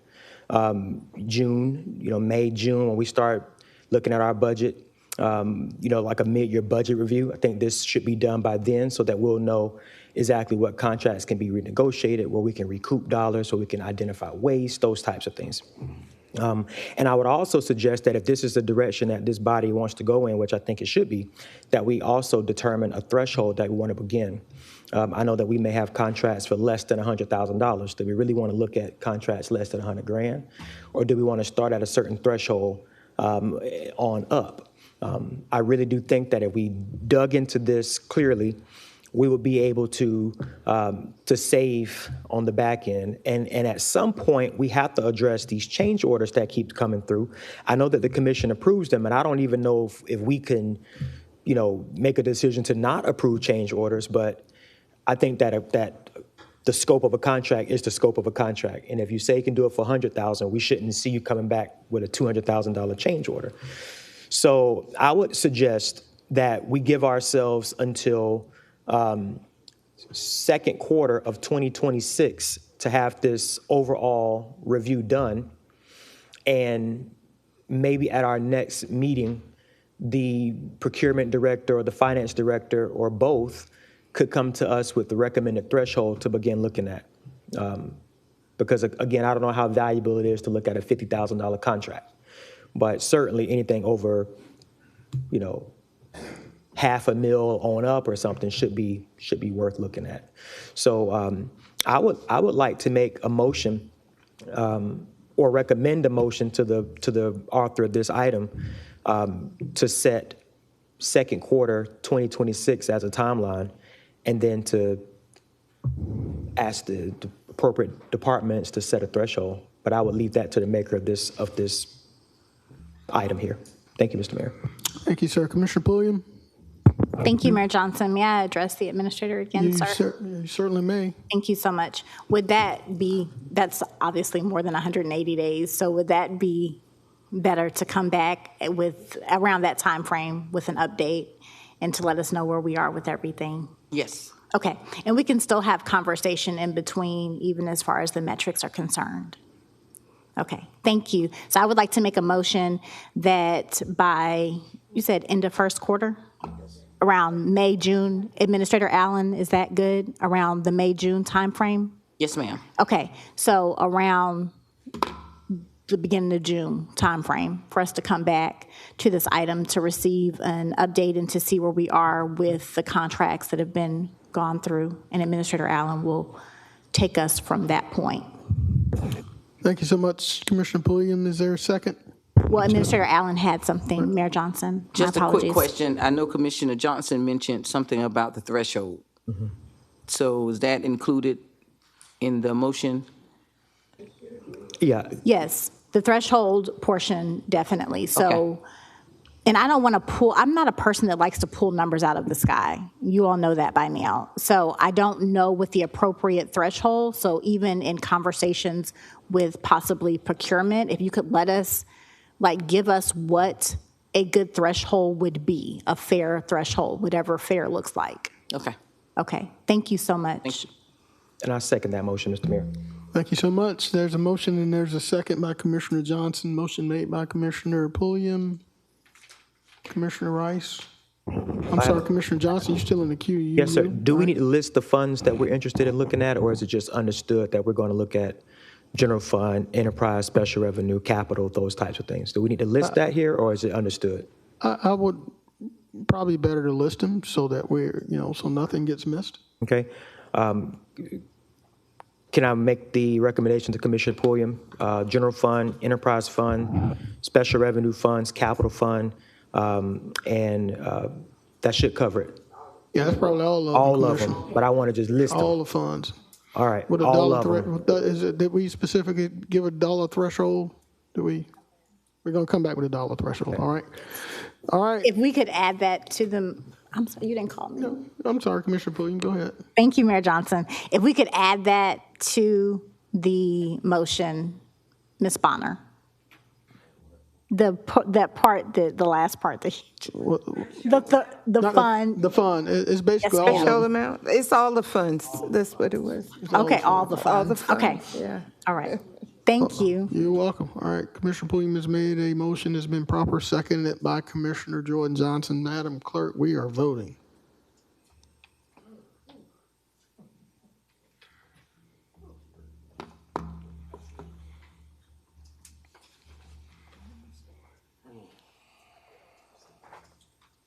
Ms. Slindeck, thank you.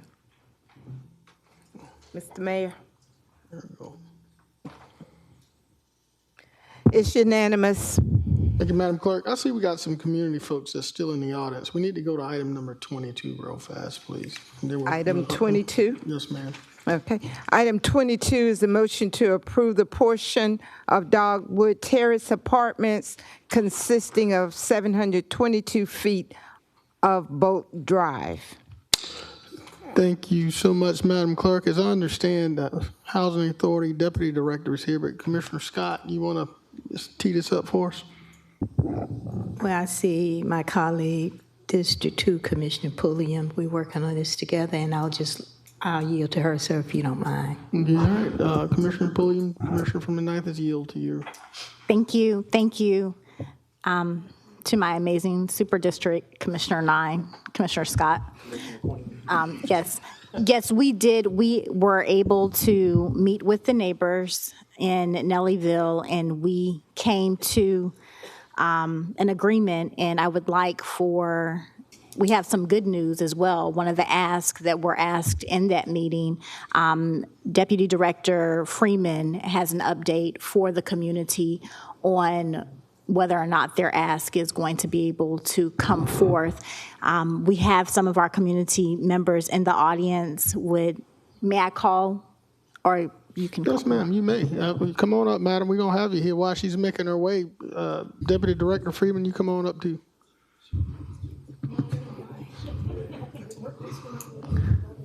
We had I believe, was a great, productive meeting.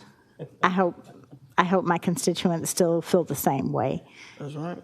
She made it clear last time she don't want to be cut off. She don't want to be cut out. So, madam, I tell you what, let's hear from Deputy Director Freeman. Deputy Director Freeman, you go ahead and tell us a solution. We'll make sure that the community is in support of it. Yes, sir. Douglas Freeman, Deputy Executive Director for the Augusta Housing Authority. So as Commissioner Pulliam mentioned, we did have our meeting with the city staff as well as the residents of Nellyville at the Augusta Housing Authority last Thursday. And there was a good discussion about a number of concerns that the residents brought up. Some of those concerns specifically involved what we're planning on doing with Dogwood Terrace. Some of those concerns were actually in the greater neighborhood. And it was good to have the city staff there so that they could address those and hear those concerns from the neighbors while we were there.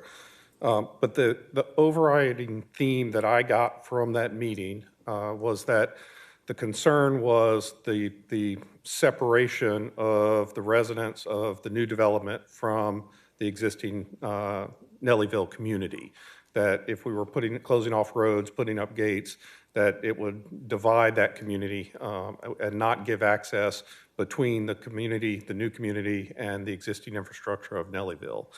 And one of the concepts that we talked about in that meeting was the ability to put access gates on the side of the new Dogwood Terrace that link up with 2nd and or 3rd Avenue. And so I went back with the developer, we talked about possibilities, and they've agreed that we can do that at a reasonable cost and still be able to secure the property the way we want, but provide access for the families that are going to be moving there to be able to access Dowdy Park and the surrounding community without having to go around 15th Avenue and back in along Nellyville Road to get there. They would have direct access to get through. All right, thank you, sir. Madam, if you will, for the record, please state your name and address, please. Arvella Robinson, 1136 Nellyville Road. All right, ma'am, tell us about the meeting and anything you need to add in context to this matter. Well, we did sit down, we did agree with putting the gate there. If you're putting the gate on 2nd and 3rd Avenue, we agree on that. Because we do want to have access for new development in Nellyville, have a relationship that we always have had. And we want that still stands. We want to have the opportunity for those who want to come to our park, they have the opportunity to come here rather than going all around the 15th Avenue. And we did agree on that. If that plan remains the same, we will approve of his plan. All right, thank you so much, ma'am. So Commissioner Pulliam, you want to put in a motion or? Yes, I would like to put forth a motion to approve.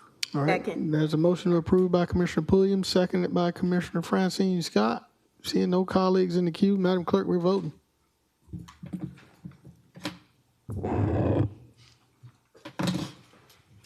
And thank you guys for sitting down and working a resolution for this that benefits both parties. Most importantly, it benefits the community, okay? That really means a lot. Thank you so much.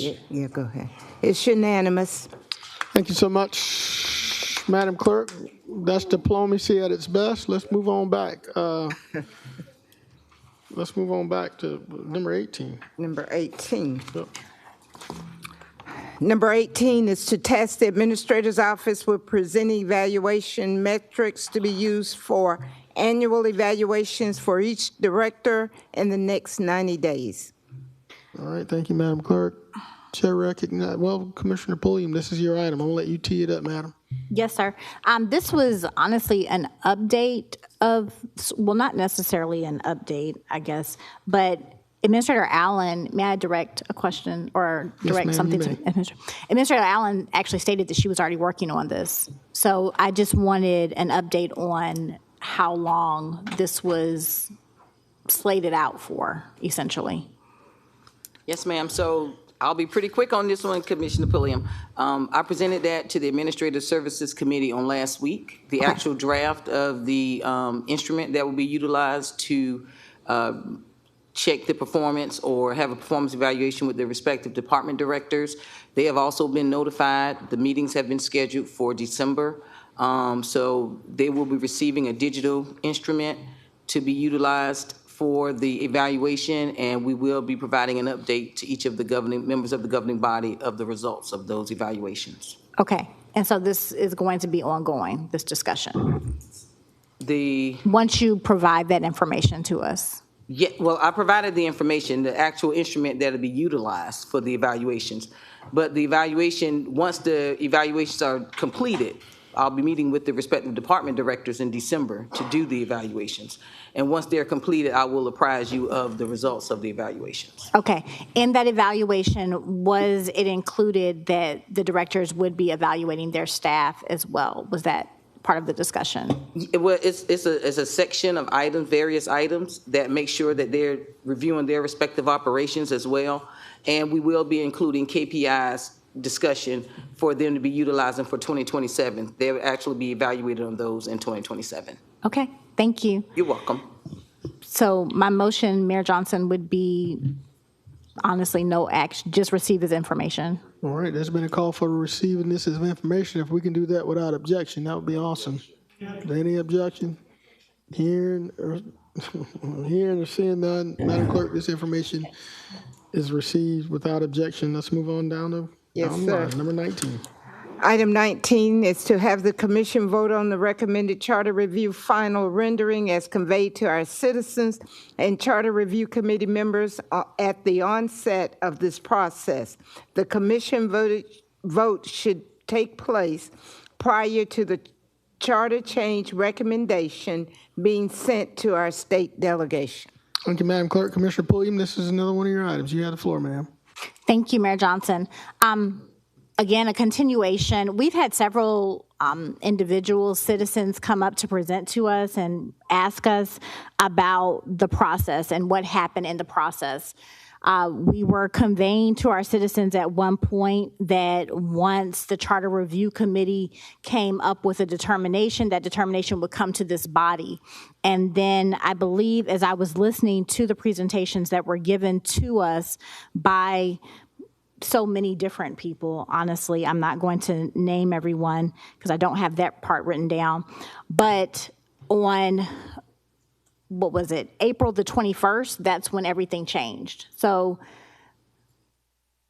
when everything was presented at Good Shepherd, there was this diagram that was presented, and it said that what the committee came up with, they would present that to the body. And then again, on April the 3rd, in the first meeting, another diagram was presented. I did not send those diagrams out, but those diagrams have been shared with us as a body, and specifically give me 1 second, because I'm going to pull the diagram up just for the verbiage. Specifically, in how does the process work? It stated that the Charter Review Committee analyzes the current charter, discusses changes, revisions, then votes on proposed changes. Then Charter Review Committee will propose a new revised charter to the governing authority, who will vote on whether to pass the revised charter. And then the next step was governing authority proposes the revised charter to the Georgia General Assembly. Georgia General Assembly votes on whether to pass new charter. So that's what was discussed prior to April 21st. I'm wondering, my question, because we've had so many people come up to ask us questions about this, was it just an oversight where that portion was left out, or did we just take that away? And I don't know if that's a question for this body or for Attorney Plunkett. I know you're part of those meetings. So who decided to take the portion out of it where the Charter Review Committee presented their findings to the body?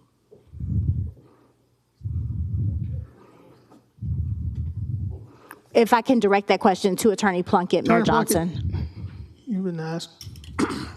You know, I don't recall being at the meeting that you're discussing about that issue. What I do know is that the commission approved the memorandum of understanding that was submitted. There was a resolution that was approved. I want to say that that was early March.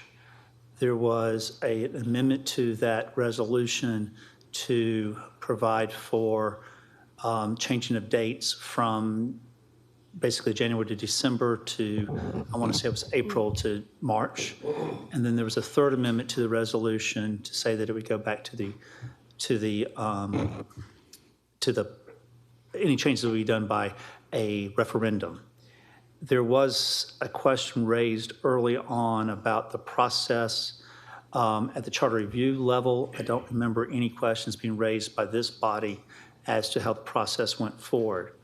The resolution says that the report would be submitted to this body, that it would also be to the governor, lieutenant governor, legislative delegation, a whole lot of people in the state level.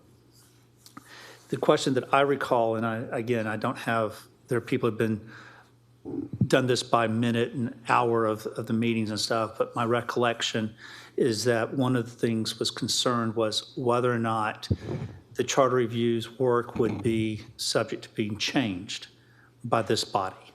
And I said, and not in a complete answer, and I did later correct it, it does come back to this body, but it does not come back to this body for approval, but you get a copy of it along with the legislative delegations.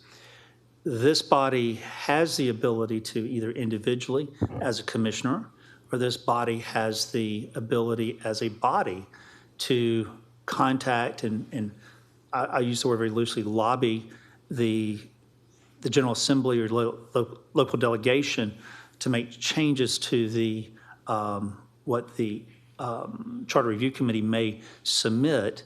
But the gist of the concern, at least initially, was that why would this Charter Review Committee want to go through this effort to produce a document if their work could be, and I'm not going to use, I'm using the word maybe this a little harshly, gutted, but whatever that they may have done would be changed.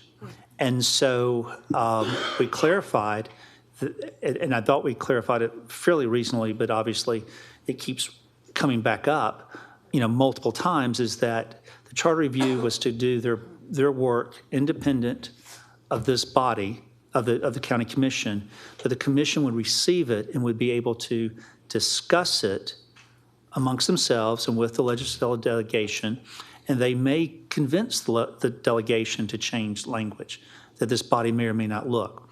My understanding from talking to Ms. Brill, and I don't know this, and Ms. Brill is the attorney, she does not represent, but she is an attorney by trade at the Carl Vinson Institute, that I believe she said all charter review committees have sent their information directly and not through the county commissions. She did mention, maybe not in a meeting, but on an aside, that DeKalb County submitted changes to the legislative delegation in official capacity. But I believe, and I can't be 100% sure, but I believe it did not go through the county commission in DeKalb, but it was DeKalb gave comments to what was to ultimately be considered by the voters. So this issue that keeps coming up was, I think that Carl Vinson, I think Rex Fasher has said that he may have misspoken. I was not completely clear on the initial part, but certainly within 30 days of the Charter Review Committee meeting, I believe it was clear that they would bring this back as a document that would go to the legislative delegation and to the state and to this body. But I personally do not recall, and obviously there's a lot of things that go through this meeting on a daily, weekly basis, but I don't remember there being any questions at the time being raised by this commission as to how the process worked. And I believe that was approved not once, not twice, but essentially 3 times by edits to this document.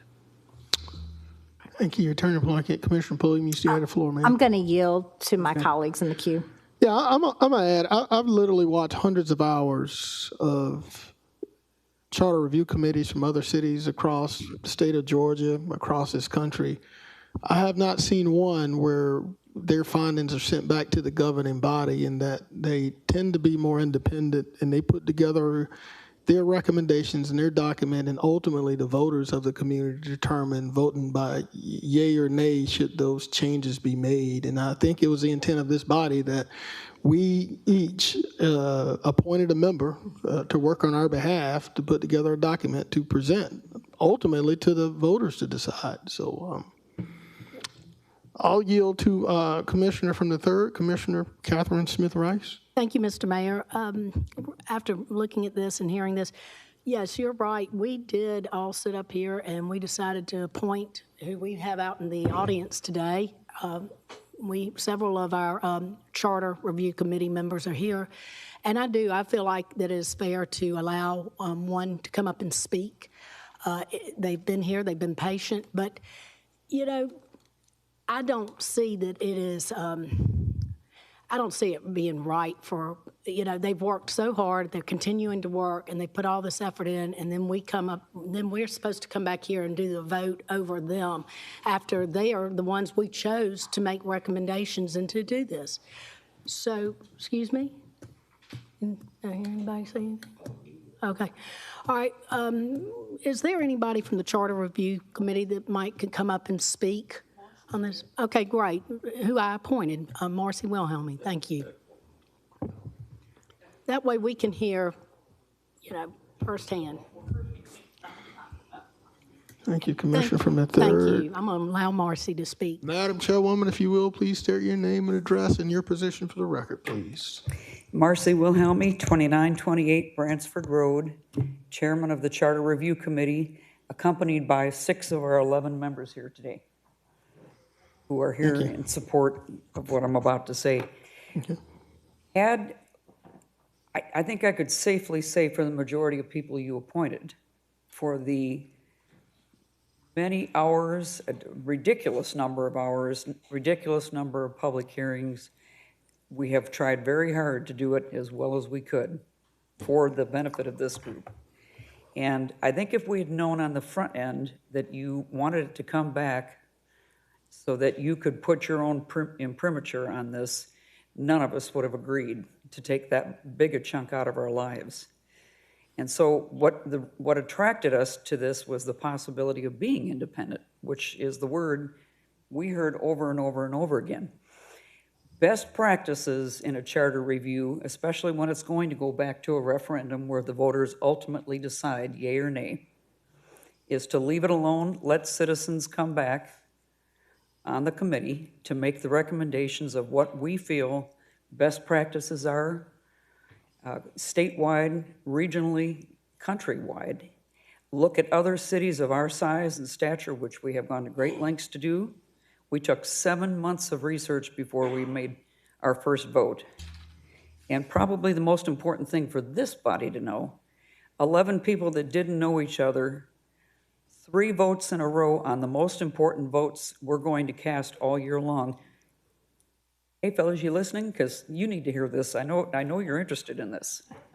Stay focused, don't this.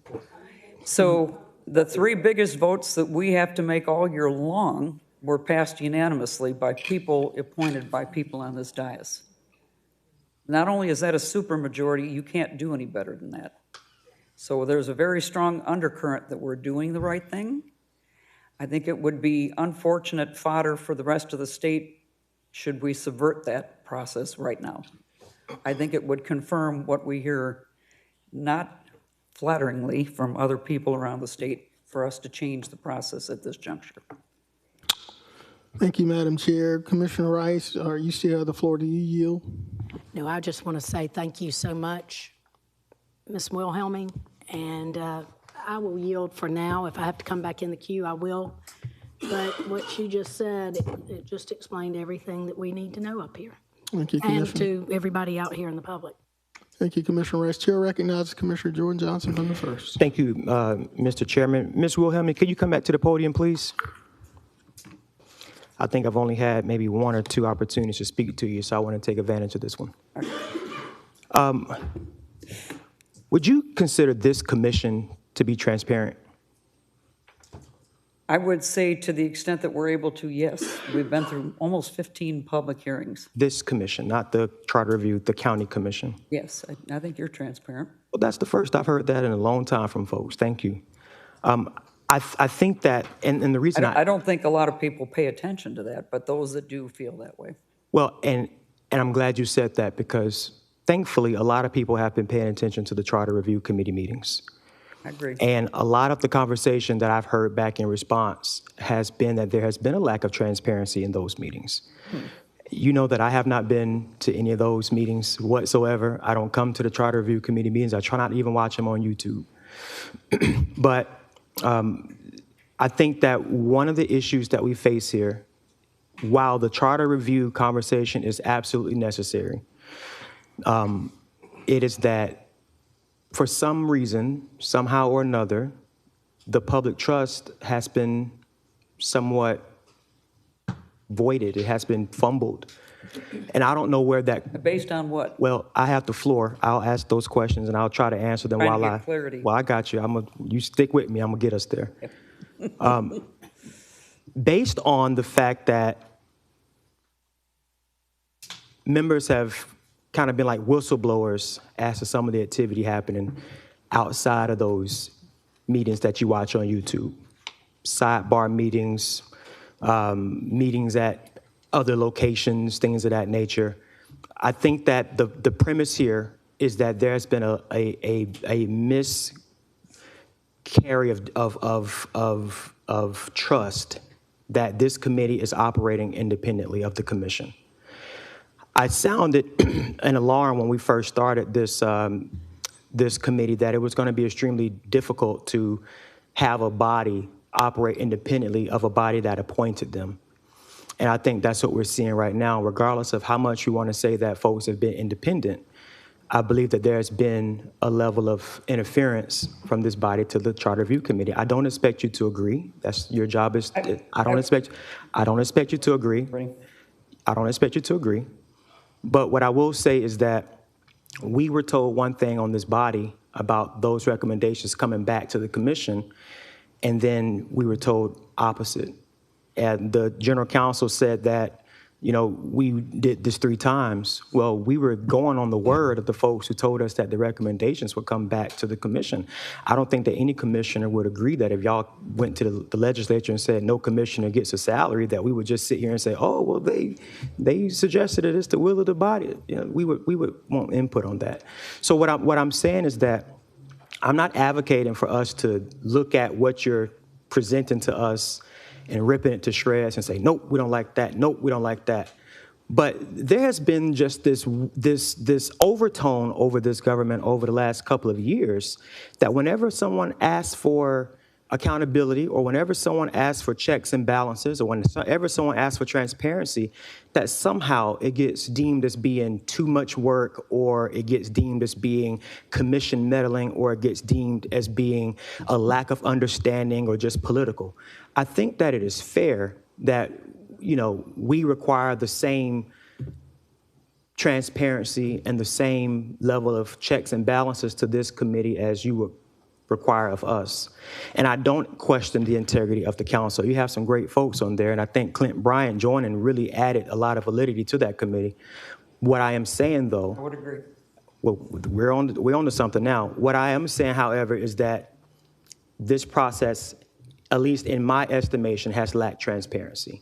Okay. And I would hope that something you say or something that you all do would help us to have more trust or more faith in that we made the right decision by appointing a board instead of this commission just doing it ourselves. And that's just simply the reason why some on this board doesn't want the recommendations to come back here, although there are a number of votes to send it up to Atlanta the way that you guys bring it to us. It's just simply because they don't want to be on the hook for making a change themselves.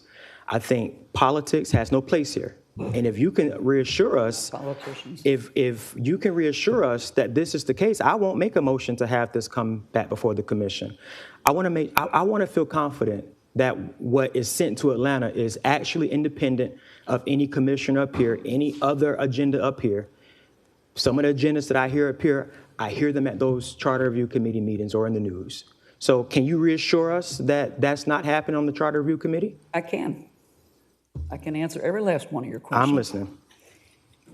As far as independence goes, I'm very proud to tell you, and I would invite any of the commissioners, the charter review members that are here to chime in as well.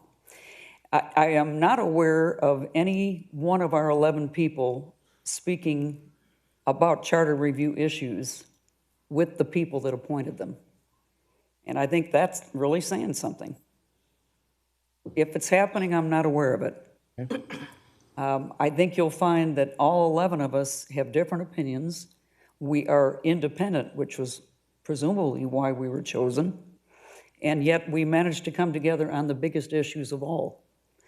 As to the charge of we're doing things behind the scenes, do we make phone calls to each other? Yes. Kind of hard to talk to 11 people at once. I'm not referring to phone calls. I'm referring to meetings at people's houses and different chats and just behind the scenes types of things. Chats. I can assure you there's not a whole lot of time for that. Okay, I think this is the place to have those conversations. Yep. All right. So issues have come up. It took a long time for that committee to gel. We had a fair amount of turnover. Dr. McCorn, Ms. Turnhill Barnley, Marvin Cole, Ginger Cody. It has been intensive to say the least. I think even you do have different feelings, and that goes without saying. That is what a committee is supposed to be. Come up with different opinions and arrive at the right decision, which I think we have done. So going back to this, I think the concept of being independent, you wouldn't have got 2/3 of that committee to say yes if they had known they weren't going to be independent. And so I think anybody in this city that wants to see what we're doing, all they have to go is to our lovely website. It's there, no varnish, it says it the way it is. The strike-throughs are recorded, the motions are recorded, we are making decisions, we're making terrific headway with things. And it's because we've picked and chosen what we felt would have the highest yield for our city. And I believe that's what you each asked us all to do. So if there's something else, I'm aware that there are people in the committee that are splitting hairs over certain words and very nervous about it. What I wish this body would do would be to endorse the tremendous effort we have put into here and the tremendous expense that we have gone through to do it, both your money and ours. As it cost us plenty to serve on this committee. We're foregoing lots of other things we could be doing. And so what I would really like you to do is to endorse the process. We want to keep you informed. You are able to be as informed as anybody on our committee on a daily basis. Go to the website. Am I going to allow you to watch me take a shower if I'm mumbling and talking to the tile? No, I'm not. But aside from that, I don't know how much more transparent you could possibly be. Not that transparent. I don't want. Believe me, you would not like that. So, and again, and I'm going to yield here, Mr. Mayor. And again, the premise of my concern has always been the transparency of the committee. And I want to just make sure that while this committee is going on, that transparency is held at the highest regard coming from you as the chair and whoever else is on that committee. And at any point that's not the case, then, I think we're going to have a different conversation. But fair enough. I'll yield to my other colleagues for other input, but thank you for your response. Thank you. Thank you, Commissioner Johnson. Chair recognizes Commissioner Francine Scott from the ninth. Thank you, Mayor Johnson. A couple of statements. First of all, when you come to the commission or come to present, it's not for you, Madam Chairman, to be disrespectful. And I think you was very disrespectful when you said, hey, y'all down there need to listen. I don't need you to tell me when to listen. I'm always listening. I'm always here, and I don't appreciate you coming into the commission chamber disrespecting. Mr. Mayor, I ask you to make sure you're on top of this and making sure everyone is being appropriately to the commission. Commissioner from the ninth, noted. Thank you. Secondly, I believe you or someone mentioned about other counties doing charter reviews. There's a lot of counties all over the United States that are using people who are elected to be a part of the charter review. I'm not advocating that, but I do want that to be noted as well. And thirdly,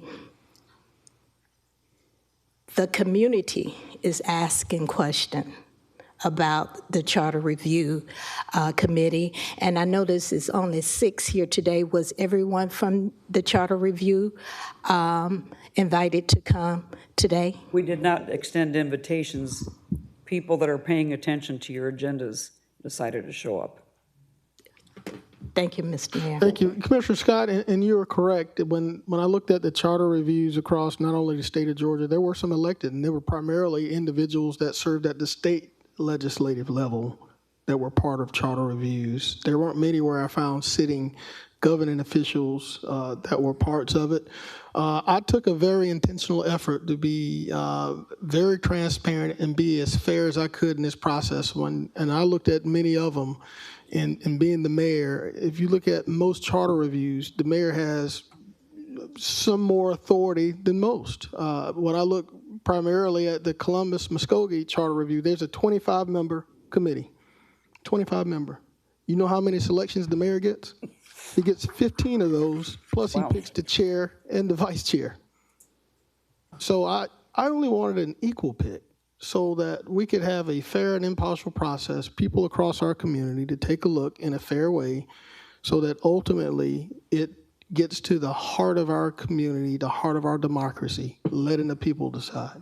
I think by this body injecting itself in a process where these people has given so many of the hours away from their normal lives, for us to then in turn have another charter review here among ourselves, I think would be a disjustice to the work and the sacrifice that they've made to try to make our community better. So, thank you, Madam Commissioner from the ninth. Madam Chair, we still have some colleagues in the queue. I see your Vice Chair is wanting to approach. If you want to add some context to this, sir. Mayor, Clint Bryant, 2506 Willow Ridge Drive, Augusta, Georgia. Currently residing at 738 Camden Circle due to being displaced by Hurricane Helene. First of all, I want to thank this commission for allowing us as citizens the opportunity to take on a very, very difficult task. After 30 years of a charter that definitely needed to be reviewed.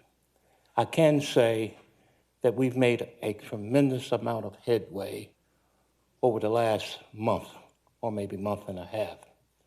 And we feel very confident that we will be able to provide a report with the consultation with the Carl Vinson Institute of Government that this city, these citizens, and you as a commission can be very, very proud of. Let's get this straight and don't get it twisted, is that one of the things that make democracy what democracy is that people can agree to disagree. Amen. And that's what makes living in this country a very, very special thing. Let's disagree, agree to disagree, but at the same time, let's not lose focus of what our charge is.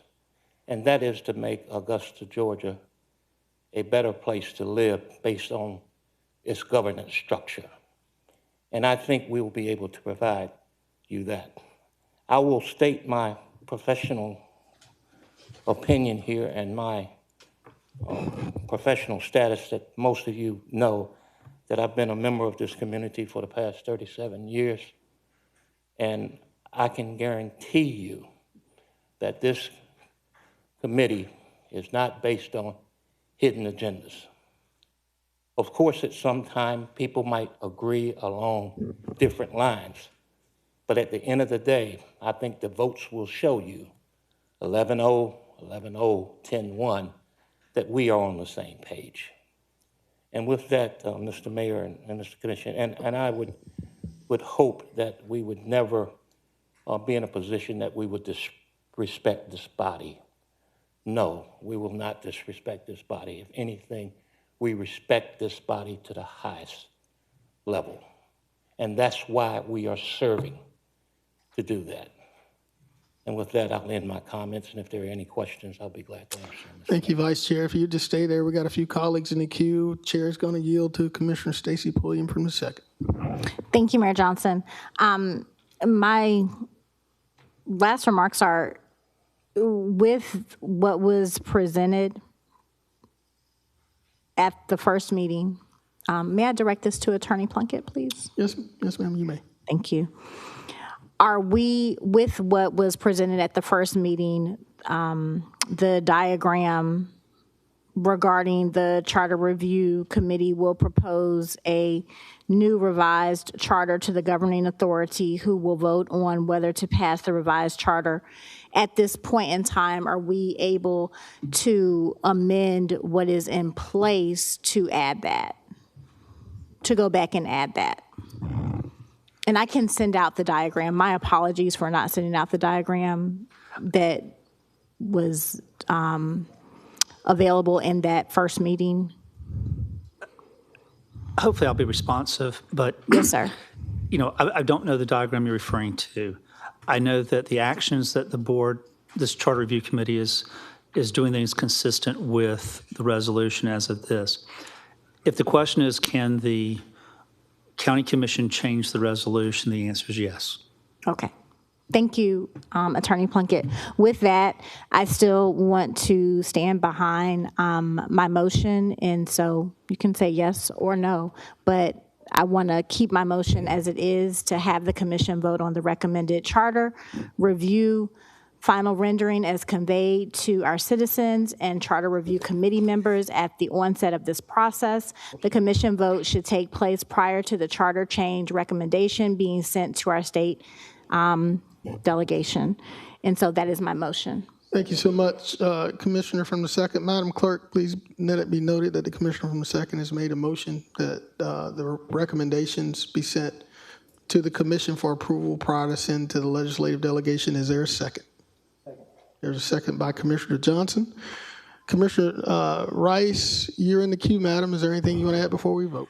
Yeah, I was going to make a substitute motion, but I'm going to just go ahead and vote how. I don't even want to vote for this because I think it's foolish, but because I'm going to say this, and thank you both for being up here today and taking the time out. Both of you are wonderful people, so is the rest of the group that you serve with. But if I were going to make a motion, it would be to accept the process that the current charter committee be able to send your proposal to the legislature, and us, this local government, have no involvement, because that's what we had originally planned on doing.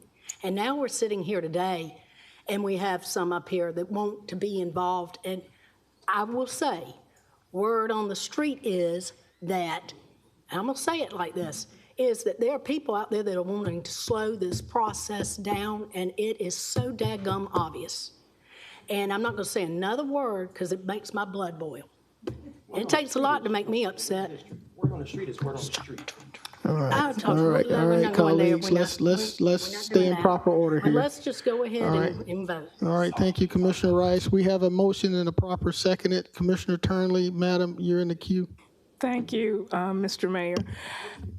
More than anybody, I have a unique position and a unique thought on all of this. As you know, before I was here, I was the vice chairman of the CRC committee.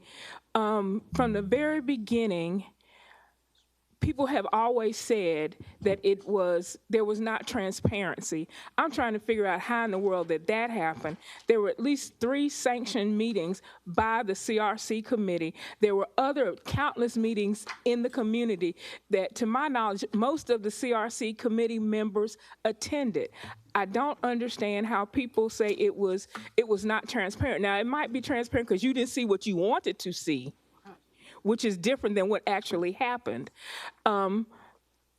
We owe 2 things. I rarely apologize for other people, but we owe you an apology, everybody that sits on that committee, because from the very beginning, they have always tried to impugn your integrity and your honesty, and that's ridiculous. It does not happen. It has not happened. And for those who think it did, go back and watch the first tape from beginning to end and tell me where it happened. Y'all are so ungrateful. I'm just gonna put it like that. When I was there, spent countless hours going through all of this. It was hours and hours of reading and research to come up with something that makes sense for this community. And y'all really just want to change everything because you did not read your original motion. No, we should not change it. The deal is that the commission does not have a say in this to actually jimmy with the process. If you did, then how come you didn't have the intestinal fortitude to make those decisions from the beginning, and the CRC committee would not have been necessary? We need to grow a pair, whatever pair you think that is. This is ridiculous. Ms. Pulliam, I understand your emotion, but to me, it's groundless. Let's vote on this. Let's get this done. Let these people do their work. We've been with this charter for 30 years, and it has not changed. I hate to tell y'all this, but it's not 1995. It's 2025, and things have got to change. Can we put this to bed once and for all so people can move? We can send this to the legislature so they can make a decision, so we can vote on this and get past this. Please. Thank you. All right, Commissioner Charlie, thank you. Commissioner Pulliam. Thank you, Mayor Johnson. To the Charter Review Committee, I have the utmost respect for the work that is being done. I owe it to the constituents that I serve as they continuously ask about the process, and as we have had so many of our Augusta, Richmond County citizens come before us to question the process. And as I've sat in meetings, a lot of what they saw in the beginning, again at the onset, the first meeting at Good Shepherd Baptist Church, a diagram that was shown, and then even in your first meeting, a diagram that was shown, which is why, if it was an oversight on my part, I am asking for it to be amended to make sure we include that portion, that it comes before us. In no way, shape, or form am I disrespecting the countless hours that you put in the job that you do. I, too, am a public servant, and I put in countless hours even as I'm sleeping and I'm praying for my community. So hats off to you. Thank you so much for taking on this task. It is a thankless task oftentimes, but I'm very much aware of that. We do it because we absolutely love it. I don't do it because it pays any of the bills in my house. With that being said, I would like to stick to my motion, and I have a first and a second, but I do believe you still have people in the queue. Yes, ma'am, we do. We got a couple more folks in the queue, so we're going to get to them, then we're going to get the vote. I'm going to recognize Commissioner Slindak from the 7th. Thank you very much, and I really want to thank the CRC committee for the untold hours that I know you've put in, unpaid. And, you know, I don't want to have to tell the people that this city spent between $200,000 and $300,000 for this. If we wanted if the commission wanted to do this, we should have just done it, and we could have saved money and saved these people a big chunk out of their lives. And people up here on both viewpoints act like they're not going to talk to people in Atlanta, and I know daggum they are. So I say we just let these people do their job, and let's send it like we were supposed to and butt out of it. And that's all I'm going to say. Thank you, Commissioner Schlindack. Chair recognizes Commissioner from the 1st, Commissioner Jordan Johnson. Thank you, Mr. Mayor. These are my last comments. Here's yet another example of when transparency is being asked for, that it's being misconstrued as you know, just wrong and ridiculous, and I quote, needing to grow a pair. When the original concept of this was created, Commissioner, I actually said that we should just do it ourselves for $38,000 versus $300,000, and it was voted against, which is why that resolution was so important. That's why we had to go back 3 times, as Jim Plunkett said, to get a vote for the referendum. We can't help that we took the recommendation of the folks that we're paying to tell us what the process was going to be. It wasn't that we didn't read, as one of my colleagues stated. It's because we decided to trust those who we pay to lead us through this process, which is where the transparency piece comes in. You asked, show me where it happened. It happened there. You weren't up here then, but I was. I was sitting right where Commissioner Scott is sitting right now, saying the same thing that we're saying right now. So please spare me the misguided notions of what happened with the creation of this committee. I'm very much so aware of what happened with the creation of this committee. So again, when we move forward, I hope that transparency is something that we can govern ourselves on. And then when we ask for transparency, that colleagues don't get in a tizzy because transparency has been asked for. The word on the street is that we want to slow this process down. Who up here said that we didn't want this process to go forward? Who up here said that we didn't agree to a city manager? I think I'm in the media saying we needed a city manager. Who up here didn't agree to a lot of these things? You're putting words in folks' mouths, and I'm not going to stand for it. We want to start talking about word on the street, we can. So again, transparency and accountability is all we're asking for. But the motion is on the table, and I still second it. Thank you, Mr. Mayor. Thank you, Commissioner Johnson. Commissioner Rice, last voice before we vote. Now, we'll go ahead and vote, but All right. All right. Madam Clerk, there's been a motion by the Commissioner from the 2nd, Commissioner Pulliam, seconded by Commissioner Johnson, that this governing body approve anything regarding the Charter Review Committee before it's submitted to the legislative delegation. We're prepared to vote. Let's vote.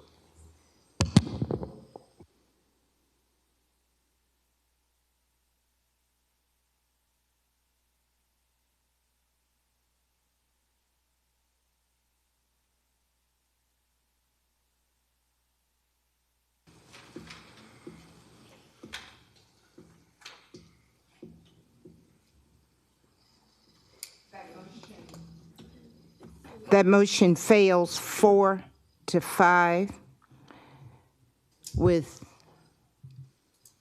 Mr. Johnson voting yes, Jordan Johnson, Ms. Pulliam, Mr. Lewis, and Ms. Francine Scott.